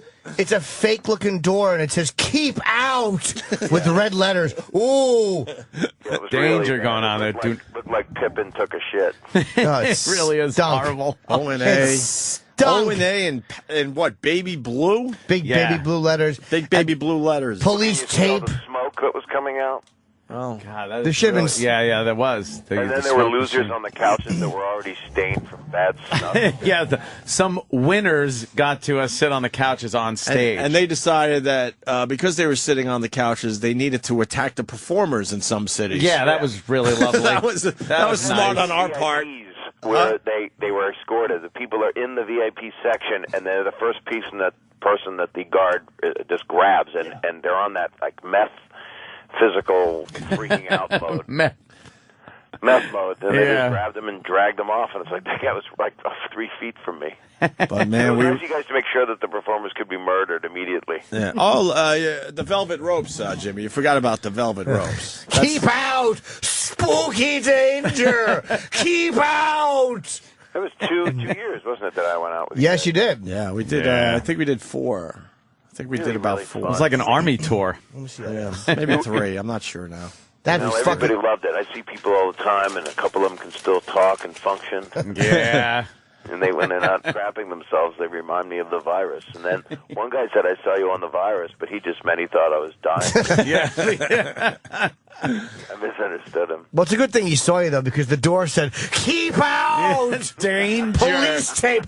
Danger! Is that from the virus tour? Yeah. Wow, we're looking at a nice Heine shot. Yeah, nice ass. You can see her pussy bulge. Oh, yeah, you can. Short, from short, behind. short, with a short. short skirt hiked up. That's Jones Beach. That's Jones Beach.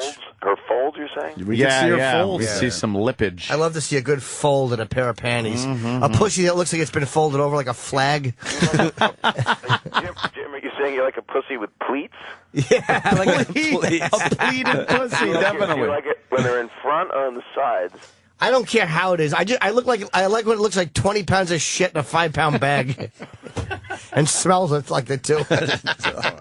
Well, it's neatly folded over, like when you're in school and you give a magazine article and you make a little fan out of it. Yes, Perfect.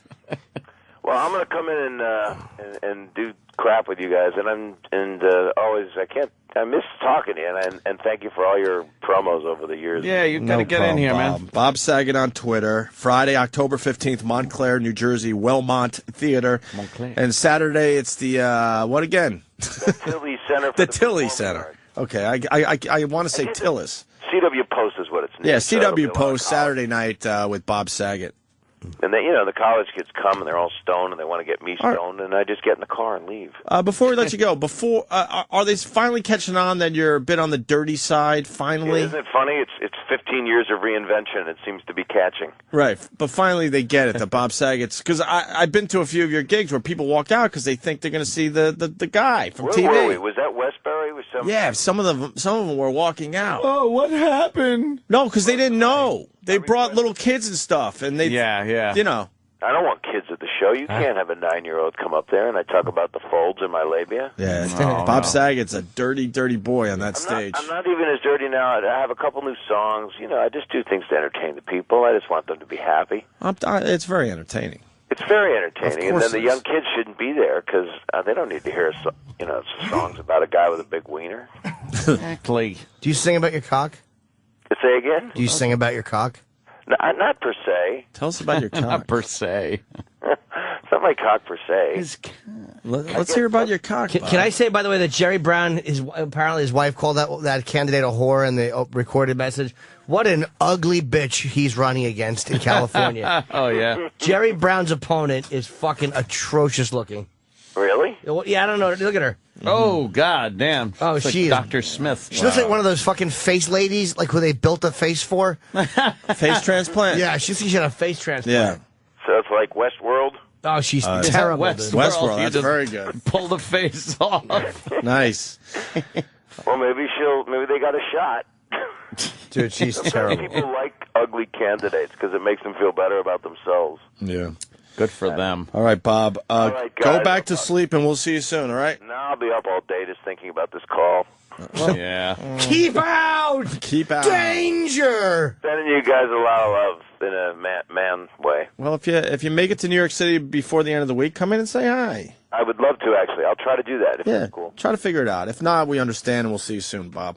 All right, man. Thanks a lot, Thanks, guys. Bob. All right, Bob Saget, everyone. Good friend of the show. Bob. Hey, we before we go to break, we did Jocktober with Monica from K92. Yes. And one of my favorite parts of Jocktober, Sam took the audio and made a whole montage. That fast? 9 seconds worth of material. Just 9 She gave them seconds. 9 seconds of material. Out of all that shit we listened to. So we go to break with this. Mm-hmm. And you bring it want back. them. Oh, all at a time. And it's got the. It was fresher. It was, Oh, they gotta keep it old. There's a lot of because he's cool. Opie and Anthony, Sirius 197, XM 202, The Virus.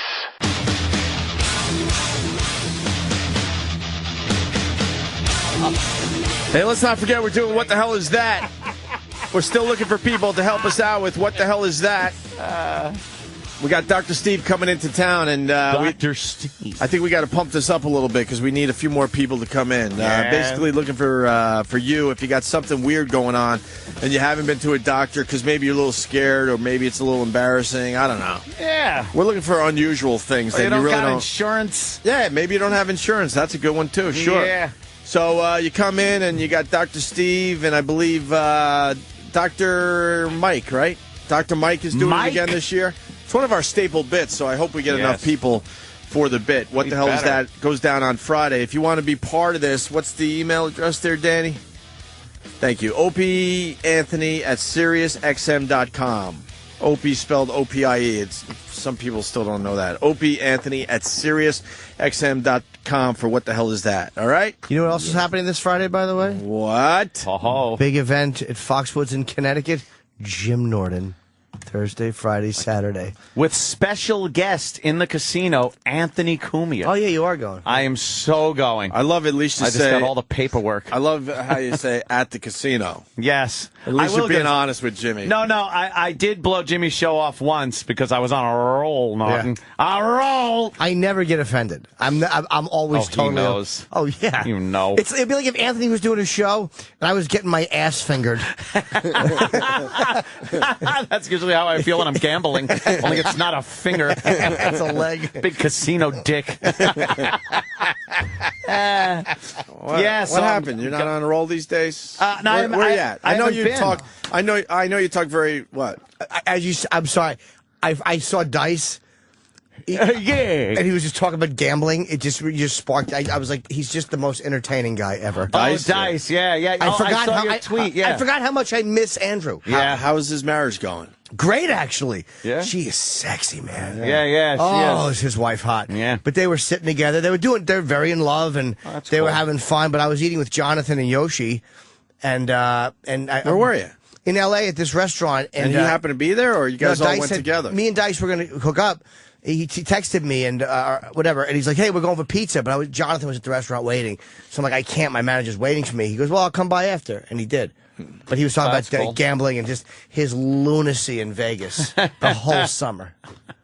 He's just a funny he dude. Is he gambling again? I think he did a little bit, but it was more the not gambling stuff, more the.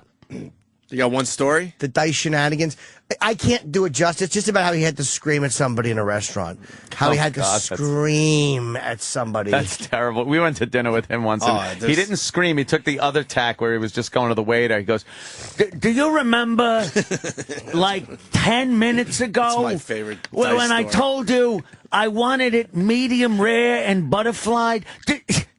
Do you remember?" He had the whole restaurant looking at his fucking steak as they were recooking it over and over again. And then the baked potato. I want the potato grilled on the outside so it's crispy. He had specific details, and they just couldn't get it right. No one could. He kept giving it back to them. I was sitting next to Joey Paisano. Yeah. And and Joey's a big fan. I'm a huge fan. Yeah. We're all fans. But And we were mortified because it got way past the point of funny to so uncomfortable for everybody. I got to the point where I was like, thank God I got my food before he really started because I didn't want a loogie fucking Where the steak. hell were we? At a really nice steak Morton's. place. We were at Morton's, yeah. And Morton's knows how to cook. Yeah, At one yeah. point, we looked over the entire. I swear to you, I think it was the entire staff was just in a huddle Yep. around Dice's steak, trying to figure out Dice's making sure it was steak. done properly. And Do he you kept, remember? He kept doing the. You remember? It was moments ago. Right. Do you remember when I told you? All right. Oh God. Oh, Yeah. I was asking you. So, are you on a roll lately? No. I hadn't been to casinos lately because I had been on a spending moratorium with gambling until we made sure we had a deal. Oh, because I wasn't going to go and gamble like I normally would. Oh, now you're back in. If I that, but now once we signed the deal, I got on the phone to Keith and said, definitely book the Jimmy Norton weekend at Foxwoods. And he did. So we got some wonderful suites, by the way. Oh, do you? Big bed, 2 bedrooms. Probably a lot better than what I'm staying in. And that.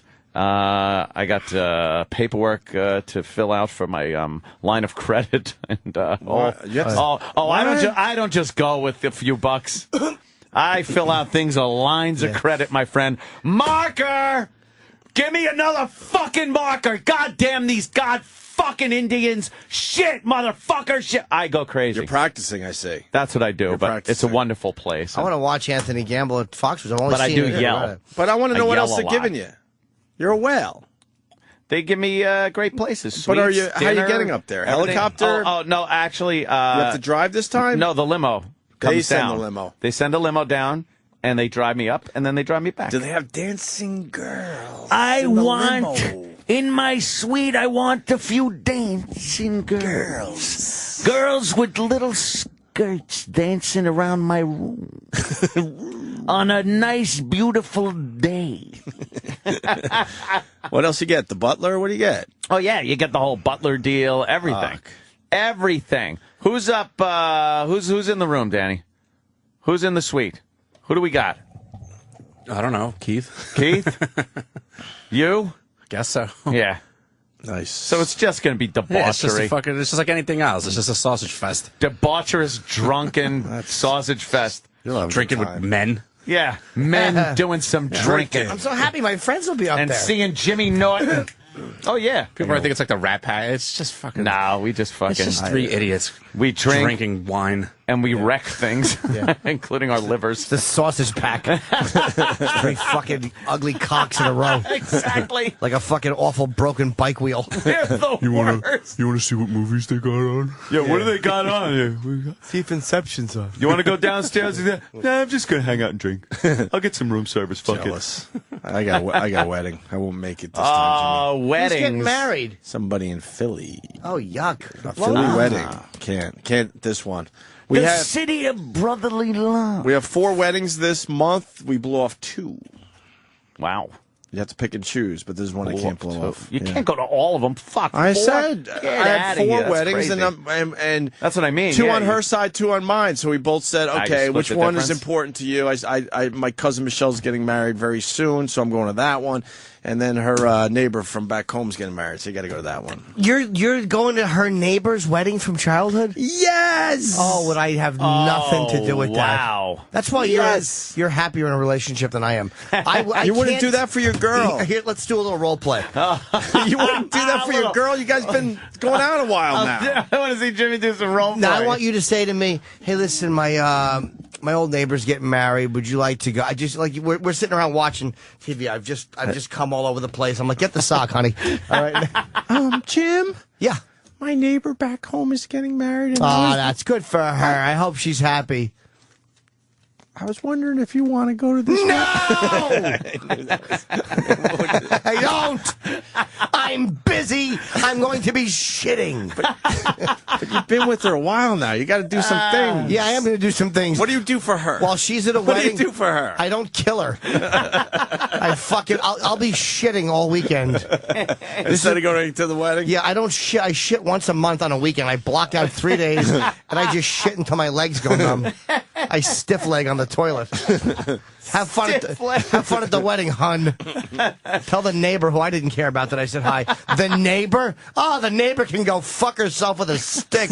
It's a guy. If the himself. neighbor is the one you're going to, who's the one you blew off? Exactly. Like a friend, I guess, of her. Yeah. The neighbor? Oh, would I They've not been out do of that? touch. They've been Wow. out of touch for a few years. And Shit. there were other things going on. You know you It's don't a little care bit about the complicated. neighbor. Oh no, I like the people down there. Yeah, they're probably nice, but I mean, Yeah, but the neighbor, you can't really care about the you don't neighbor. care if the neighbor. I would rather be in Foxwoods, sure. Oh, yeah. If that's what you're trying to get out of me, Given the yes, chairs. of course. Given the chairs. Of course. But then she's going to my cousin's wedding on her birthday, so it's a whole fucking thing. Shit. Yeah. Some sacrifices going on this month. There's another wedding coming up that invites just went out for. Jeez. Nothing better than getting an invitation fucking 3 weeks before the wedding. What wedding? Whose wedding? I don't know. I'm not going to say anything because I'm not sure they Someone want getting married around here? announce it or anything, but... I so want to go to it. but can't. Is he going to talk about it? Or I have no what idea. are we allowed to do here? I don't know. You can talk about it. E-Rock's finally getting married. I get an invitation, and any wedding invitation I've ever gotten, I open it up and think We like... all know you're not going to go, so don't worry about the excuse. No excuse. I know what you're trying to do. You're trying to make it sound like you got Get the wedding plans. invitation a little too late to make plans. Let me tell you something. You're just not going. You are thinking of old Anthony. Of the Anthony of old, where I would have made an excuse. Now I just blatantly say, there's no fucking way I'm going. Right. All right. No excuses. I'm just saying that. You're no excuses, Anthony. No excuses, This is your new Anthony. thing. But I'm just saying, I can't imagine getting an invitation, and I opened it up, and I'm expecting, like, please be there the summer of 2011 for the wedding, blah, blah, Right. blah, blah. I open it up, it's like, yeah, November, like something in the middle of November. It's like, wait a minute. month. That's a month away. Dude, my wedding invitations went out the week of the wedding. Yeah, but you fucking fucked pack up. last minute. You do I everything. fucked but up. everyone knew. I fucked up. But everyone knew when yours was going to be. We had a good ballpark. True. We knew before the invitation went out. This one, no one knew the date until I got the invitation in my hand and went Dude. like, holy fuck. Not to defend Fatty, but... Oh, Thanks. Jesus. Oh, you're listening? Sorry, I thought you were... he didn't even know he was getting married. Oh, shit. When did you know you were getting married, E-Rock? Listen to this one. The very end of our last vacation. Which was what? I don't even remember. Like Middle of September. Yeah, I think It was like a that's what I'm month saying. ago. He didn't even know. So this is like, and let me tell you something else about E-Rock. People might forget because it's been a while now. He's a douchebag. I got engaged the same weekend E-Rock got engaged. Let's Wow. not forget that. You did. I'm pushing 2 years married now. Holy shit. I did a year of being engaged easily, a little over a make it year. sound like a sentence. And I got a kid that's 5 months old, and now he's finally getting married. And he's finally getting Finally married. doing it, and he only found out he was actually getting married September like the 11th or 12th, somewhere around there. Something about Wow. September 11th just reminded his wife, oh, yeah, I'm spending the rest of my life with you. What a disaster. Wait, when is that wedding? I'm going to be away. I wish I could go. It'll be November 19th. Oh, 19th, I do have a gig. Yeah. I'm doing a gig with a real Brother gig? Joe, yeah.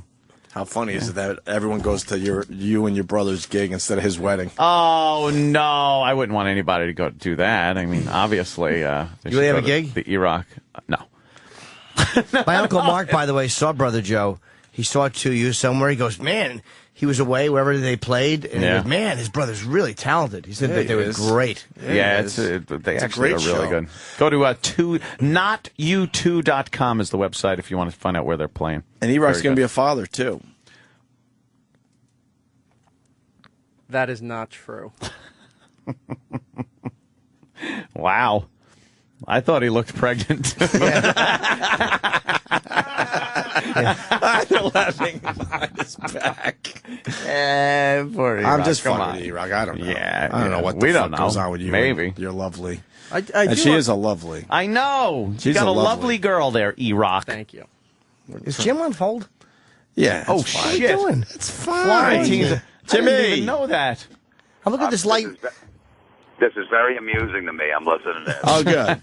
Florentine, what's up, brother? Me and Opie are in the same boat because we date or married young chicks, so we got to go through all their weddings. If we just dated women our own age, there'd be no weddings. Yeah, I was saying that the other day. no fucking that pleasure I in went- sex. I said it the other day that I already went through this stage of my life, but because I married young, now I got to do it all over again. There's weddings like every other weekend for me. I know, I'm booked too. Like, my chick is like, how about next June, June 2012? I'm like, I don't know where the fuck I'm going to be. How do you know? I got saved the dates all over my fucking refrigerator. All over the place. Yeah, that's the other side of marrying a little younger. E-Rock would have those memorized if they were on the front of his Yeah. All right. Enough with E-Rock. I'm sorry. Florentine, how's the kid? The kid's great, man. 7 weeks now. Him flaccid. His mule flaccid is the same size as mine at this point. Does he have a bigger mule than Brett Favre? Hope so. Close, huh? Damn. Jim, how small would you? I mean, when you're going to take pictures of your fucking mule on a cell phone, you do a photo shoot. Yeah. You know what I mean? You do 90 shots before you get the right You look one. at all the proofs. Exactly. You go back, no, I don't like this one, this one. My friend Chuck McAnally, he's a comic, he has a huge dick. He had a picture on his phone. I said, Chuck, forward me that picture of your dick. So I would just forward that to Chick. Does Chuck have a big dick? Huge. He said, every time we go into a bar and he'd have it on his phone, we'd pull it out and go, excuse me, go up to the girls. Have you seen my friend? And we just show his mule. What's he packing? He's packing like 9. Jesus. Is he really? Yeah, he's got like veins in it. It's fucking. It's like an aorta running. Very impressive. It's a work of art. It's a work of art. I love it. Fucking Florentine. But isn't it broken? Chuck's got a broken dick. Yeah, he does, but this was before it was broken, so it was nice and straight. Is it better now? Did he get it fixed? No, it's still broke. How do you fix that? Hit some girl's sternum with it? That's a breast Yeah, he bone. was pounding away at some chick. I think he hit a diaphragm. I don't know. He hit something in there. Jesus. So wait, so his dick actually broke. Can it get fully hard? He can get fully hard, but it bends to the left, right? It's like a fucking boomerang once it gets hard. Looks like a lizard whose tail came off and grew back all crooked. I was into reptiles as a kid. Of course you were. Now you have the emotional fucking range of one. I couldn't think of range. Perfect. Hey, Florentine, you're all about killing Brett Favre, aren't you? I fucking hate him. He deserves everything he gets. But you know what? The commissioner's not going to do anything to him because he's royalty to the NFL. Yeah, no shit. Brett Favre, I love Brett. Brett's just being Brett, like Manny being Manny. So I'm curious to see once this chick comes out and says, yeah, he did this and there's proof. If he does, is he going to suspend Favre? Because then that ruins his streak, his consecutive game streak. But it has nothing to fucking do with football. Like, when did this start? Where what these guys are doing off the field matters. Mm-hmm. Who started that shit?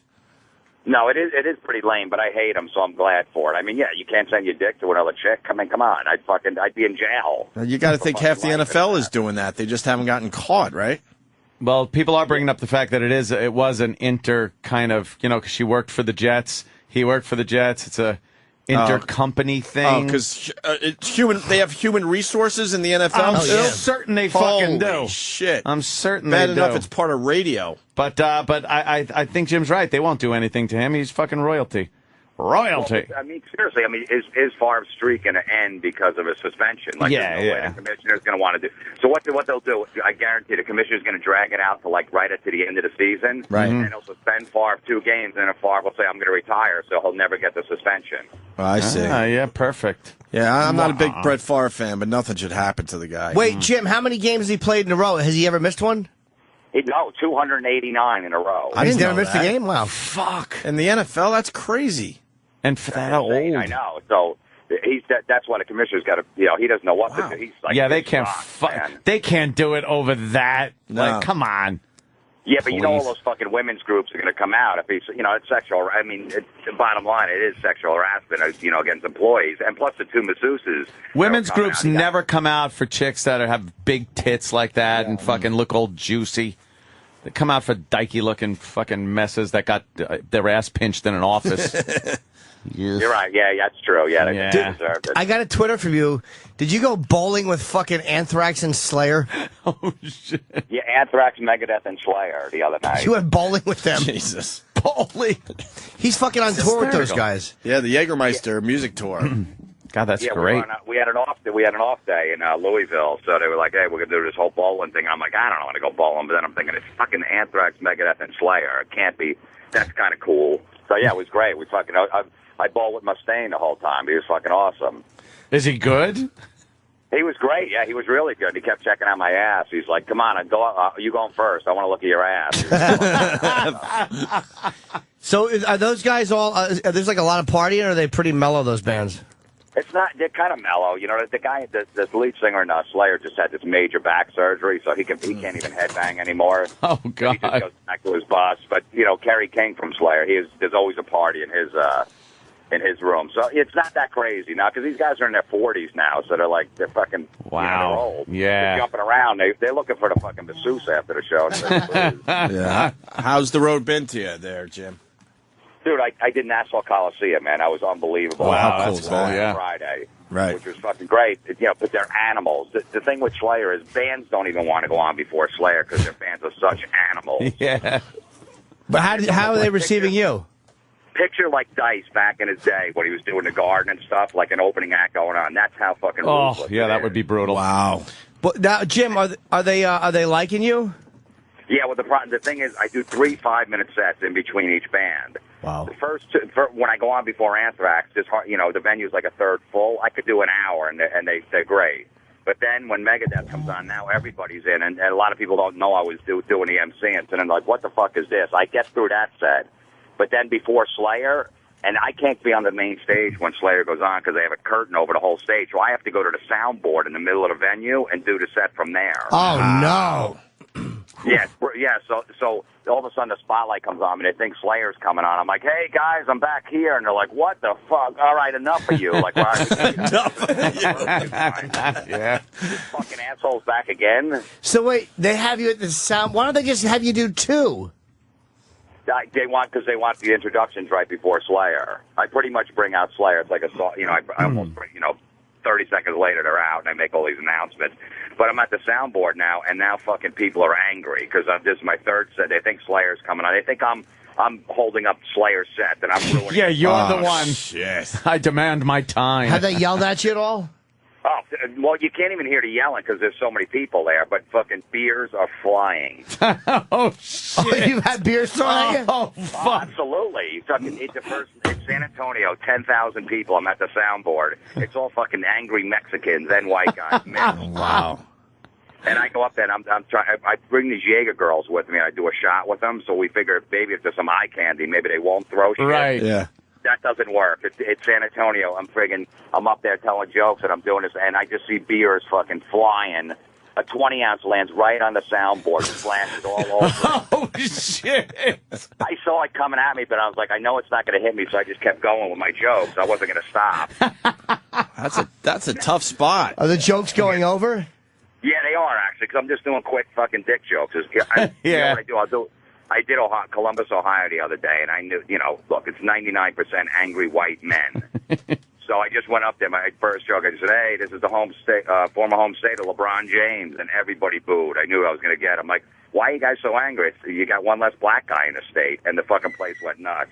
And then I just did fucking 5 minutes of racist black jokes, and they loved it. Of course they did. You got some fans checking in. Florentine rules on this tour. They're seeing you out there. One show, I'm up there with a Jaeger girl, and she's standing next to me, and I'm trying to do jokes right before Slayer, and someone fires a beer, hits her right in the chest. Right, the beer goes all over. I look over, she's just standing there crying, and I'm like, I'm not fucking sacrificing my set. So I'm like, so who likes their dick sucked? Holy fuck, that's great. Who likes their dick sucked? How do you not get an applause? Yeah, you're break perfect for this, applause Jim. break for that. Perfect. Oh yeah, I know every joke to do. I've doing comedy 20 years. I've give me my most sexist, misogynist joke I've ever. Yeah, those are the ones. Are your sets going long, or are you doing just 5? I'm doing 4.5. Yeah, get the fuck off. Do you dread that set at the soundboard? Oh yeah, that's the worst one. That's the one like. You get through the first 2, and then you're like, I got to do this other one. And you got to make announcements about Jaeger. Oh, no. So it's not even just jokes. So that they don't even want to go through. So, at least if I was doing jokes, they'd stay with me. But like, shut the fuck up. Who gives a shit? I want to fucking watch Slayer. I don't care about a wristband. Wow. So they're not happy to hear the Jaeger announcements? Yeah, no, I'm not. Look, I pull it off somehow pretty much every night. But it's rough. But I love doing it. It's a challenge every time I go out there. That's a ballsy fucking move, man. No kidding. How many more shows you get? How many more shows you got out there? When I go to the soundboard, I'm like Dane Cook. I fucking run back and forth, so I'm like a moving target, dodging man. the beers. Yeah. Oh, so wait. Do you have a place to stand there, Jim? Where do you stand at the soundboard? Is it just standing? Yeah, just stand there, like right where people would stand, like family and stuff. I tell them, get your kids out of here. You're gonna get hit. Have you gotten hit with a beer? No, some beers got on me. Yeah, I've hit a few times. But you know what it is? I mean, thank God they know me from the metal show. Most of them do. But, I mean, look, a lot of people don't. They don't give a shit. And I know I was that drunk, angry guy in the crowd. Like, who the fuck is this local DJ coming up here? I don't give a shit. Just fucking bring the band on. Yeah, yep. I hope they're paying you well. Oh, yeah, I'm getting paid well. Right on. Hey, Jim, Florentine's calling because you got that big gig in Philly, man. We want to make sure a lot of people. Fuck yeah, man, the TLA. We want to make sure a lot of people go. It's Friday, October 22nd, a week from this Friday, TLA Theater Philly. Tickets at Live Nation. That's a great place. Joe Matarese is on the show with me, too. He's a local Philly boy. Okay. That's that's where Dice shot his first HBO special. And when I did Philly back in 2001, when I first time I did theaters was the TLA. That was 2001 or already? 2002 maybe. Yeah, it was like 9 years ago. Holy shit. Wow. But was that the Rolling Stones one? No, that was the fucking Tower. That was after. That was Tower, okay. The TLA is like a fucking cool 500-seat venue. Oh, that's the one on South Street. Yeah, it's amazing. Oh, fuck, Jim. Yeah, you're going to have a good time That's there. a great place for a gig. I'm excited, man. That's my first, headlining gig in Philly. I always get those two venues confused. Yeah. Oh, fuck. Okay. TLA Theater on South Street in Philly. Friday, October 22nd with Jim Florentine. I didn't know Dice did his first special from there. That's where it was. Dice Rules. No, not the Garden one, but the first one was from the TLA in Philly. Wow. And you know what? You guys were talking about Dice and gambling before, Jim. I remember that story you were telling me when Jim first started opening for Dice back in like 2000, whenever they go to the casinos in Vegas. Yeah. And Dice would be losing, and he'd blame it on Norton. He's like, get the fuck out of here. And he'd move like 100 yards away, and he'd go, tell him to get out of the casino. And he goes, Dice wants you out of the casino, you're bad luck. Yeah, I had to leave. Holy shit. That was at the Venetian. No, I was like 99 or 98 when Dice was losing a lot of money, and he thought it was me. I was bad luck. And my feelings were hurt because I had to leave, but then I didn't stand far enough away, and then I had to leave the casino. Kenny had to kick you out of the casino? Yeah, when he still had his mustache and enjoyed doing it. Dice wants you to leave the casino. What a prick. He thinks you're bad luck. Holy shit. It's not my fault he's fucking hitting on a 17. Dummy. He's holding it. He's got 6, and he's holding. God damn. And Jim, what do you got? Season 6 coming up of that metal show? Yeah, it starts this Saturday. The show's actually an hour. They expanded it to an hour. Yeah. Half hour. That's great, man. Who do you got on the show this year?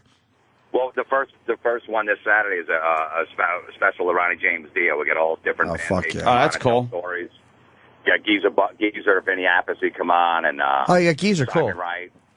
Halford and Tom Morello from Rage Against the Machine come on. They just tell stories about the deal. It's a really cool show, the first one. That does sound really cool, man. Yeah, right on. And when is Bill Ward on? Bill Ward's on, I think, like the third week. Bill was great, man. It was what a freaking.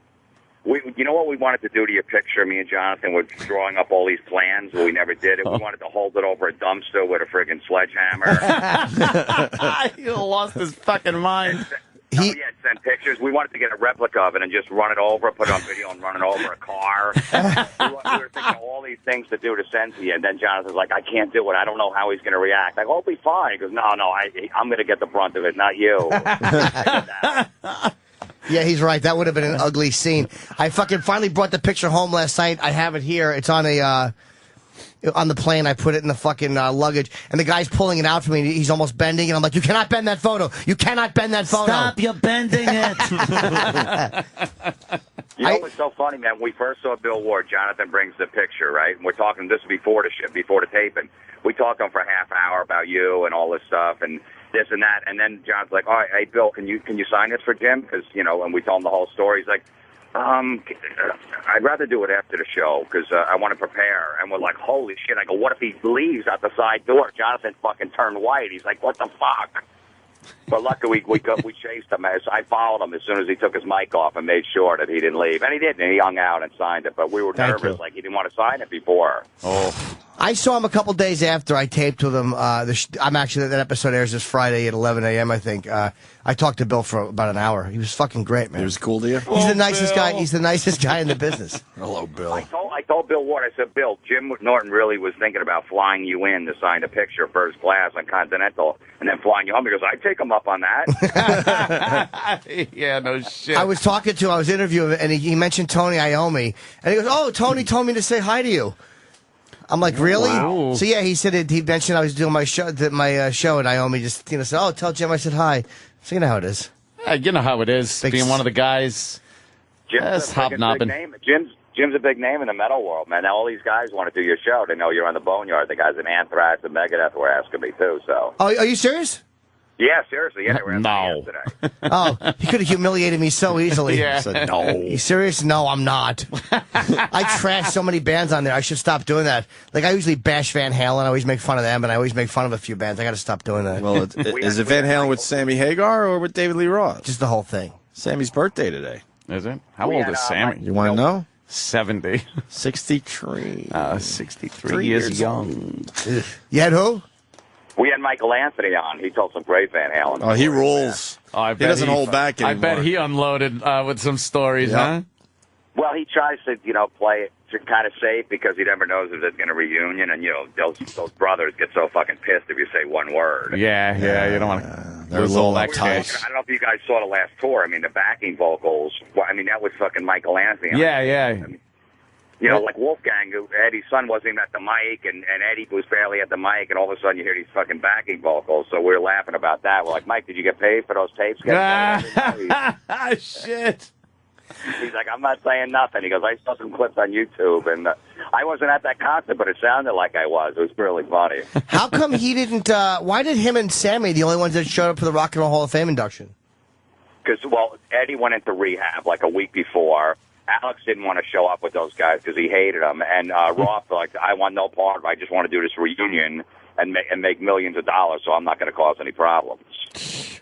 Oh, wow, okay. Fucking guys are a wreck. Unbelievable. I know. That's what's going to happen with Guns N' Roses. We have Slash on, too. We said if they're up for the Rock and Roll Hall of Fame next year, 25 years, he goes, I'm showing up. I don't know who else is going to be there. I go, if Axl's there, it's great. If he's not, oh, well. But I'm definitely going to be there. So that's going to be a mess, too. Yeah, another disastrous oldie time tour. Do you think, Axl won't show up?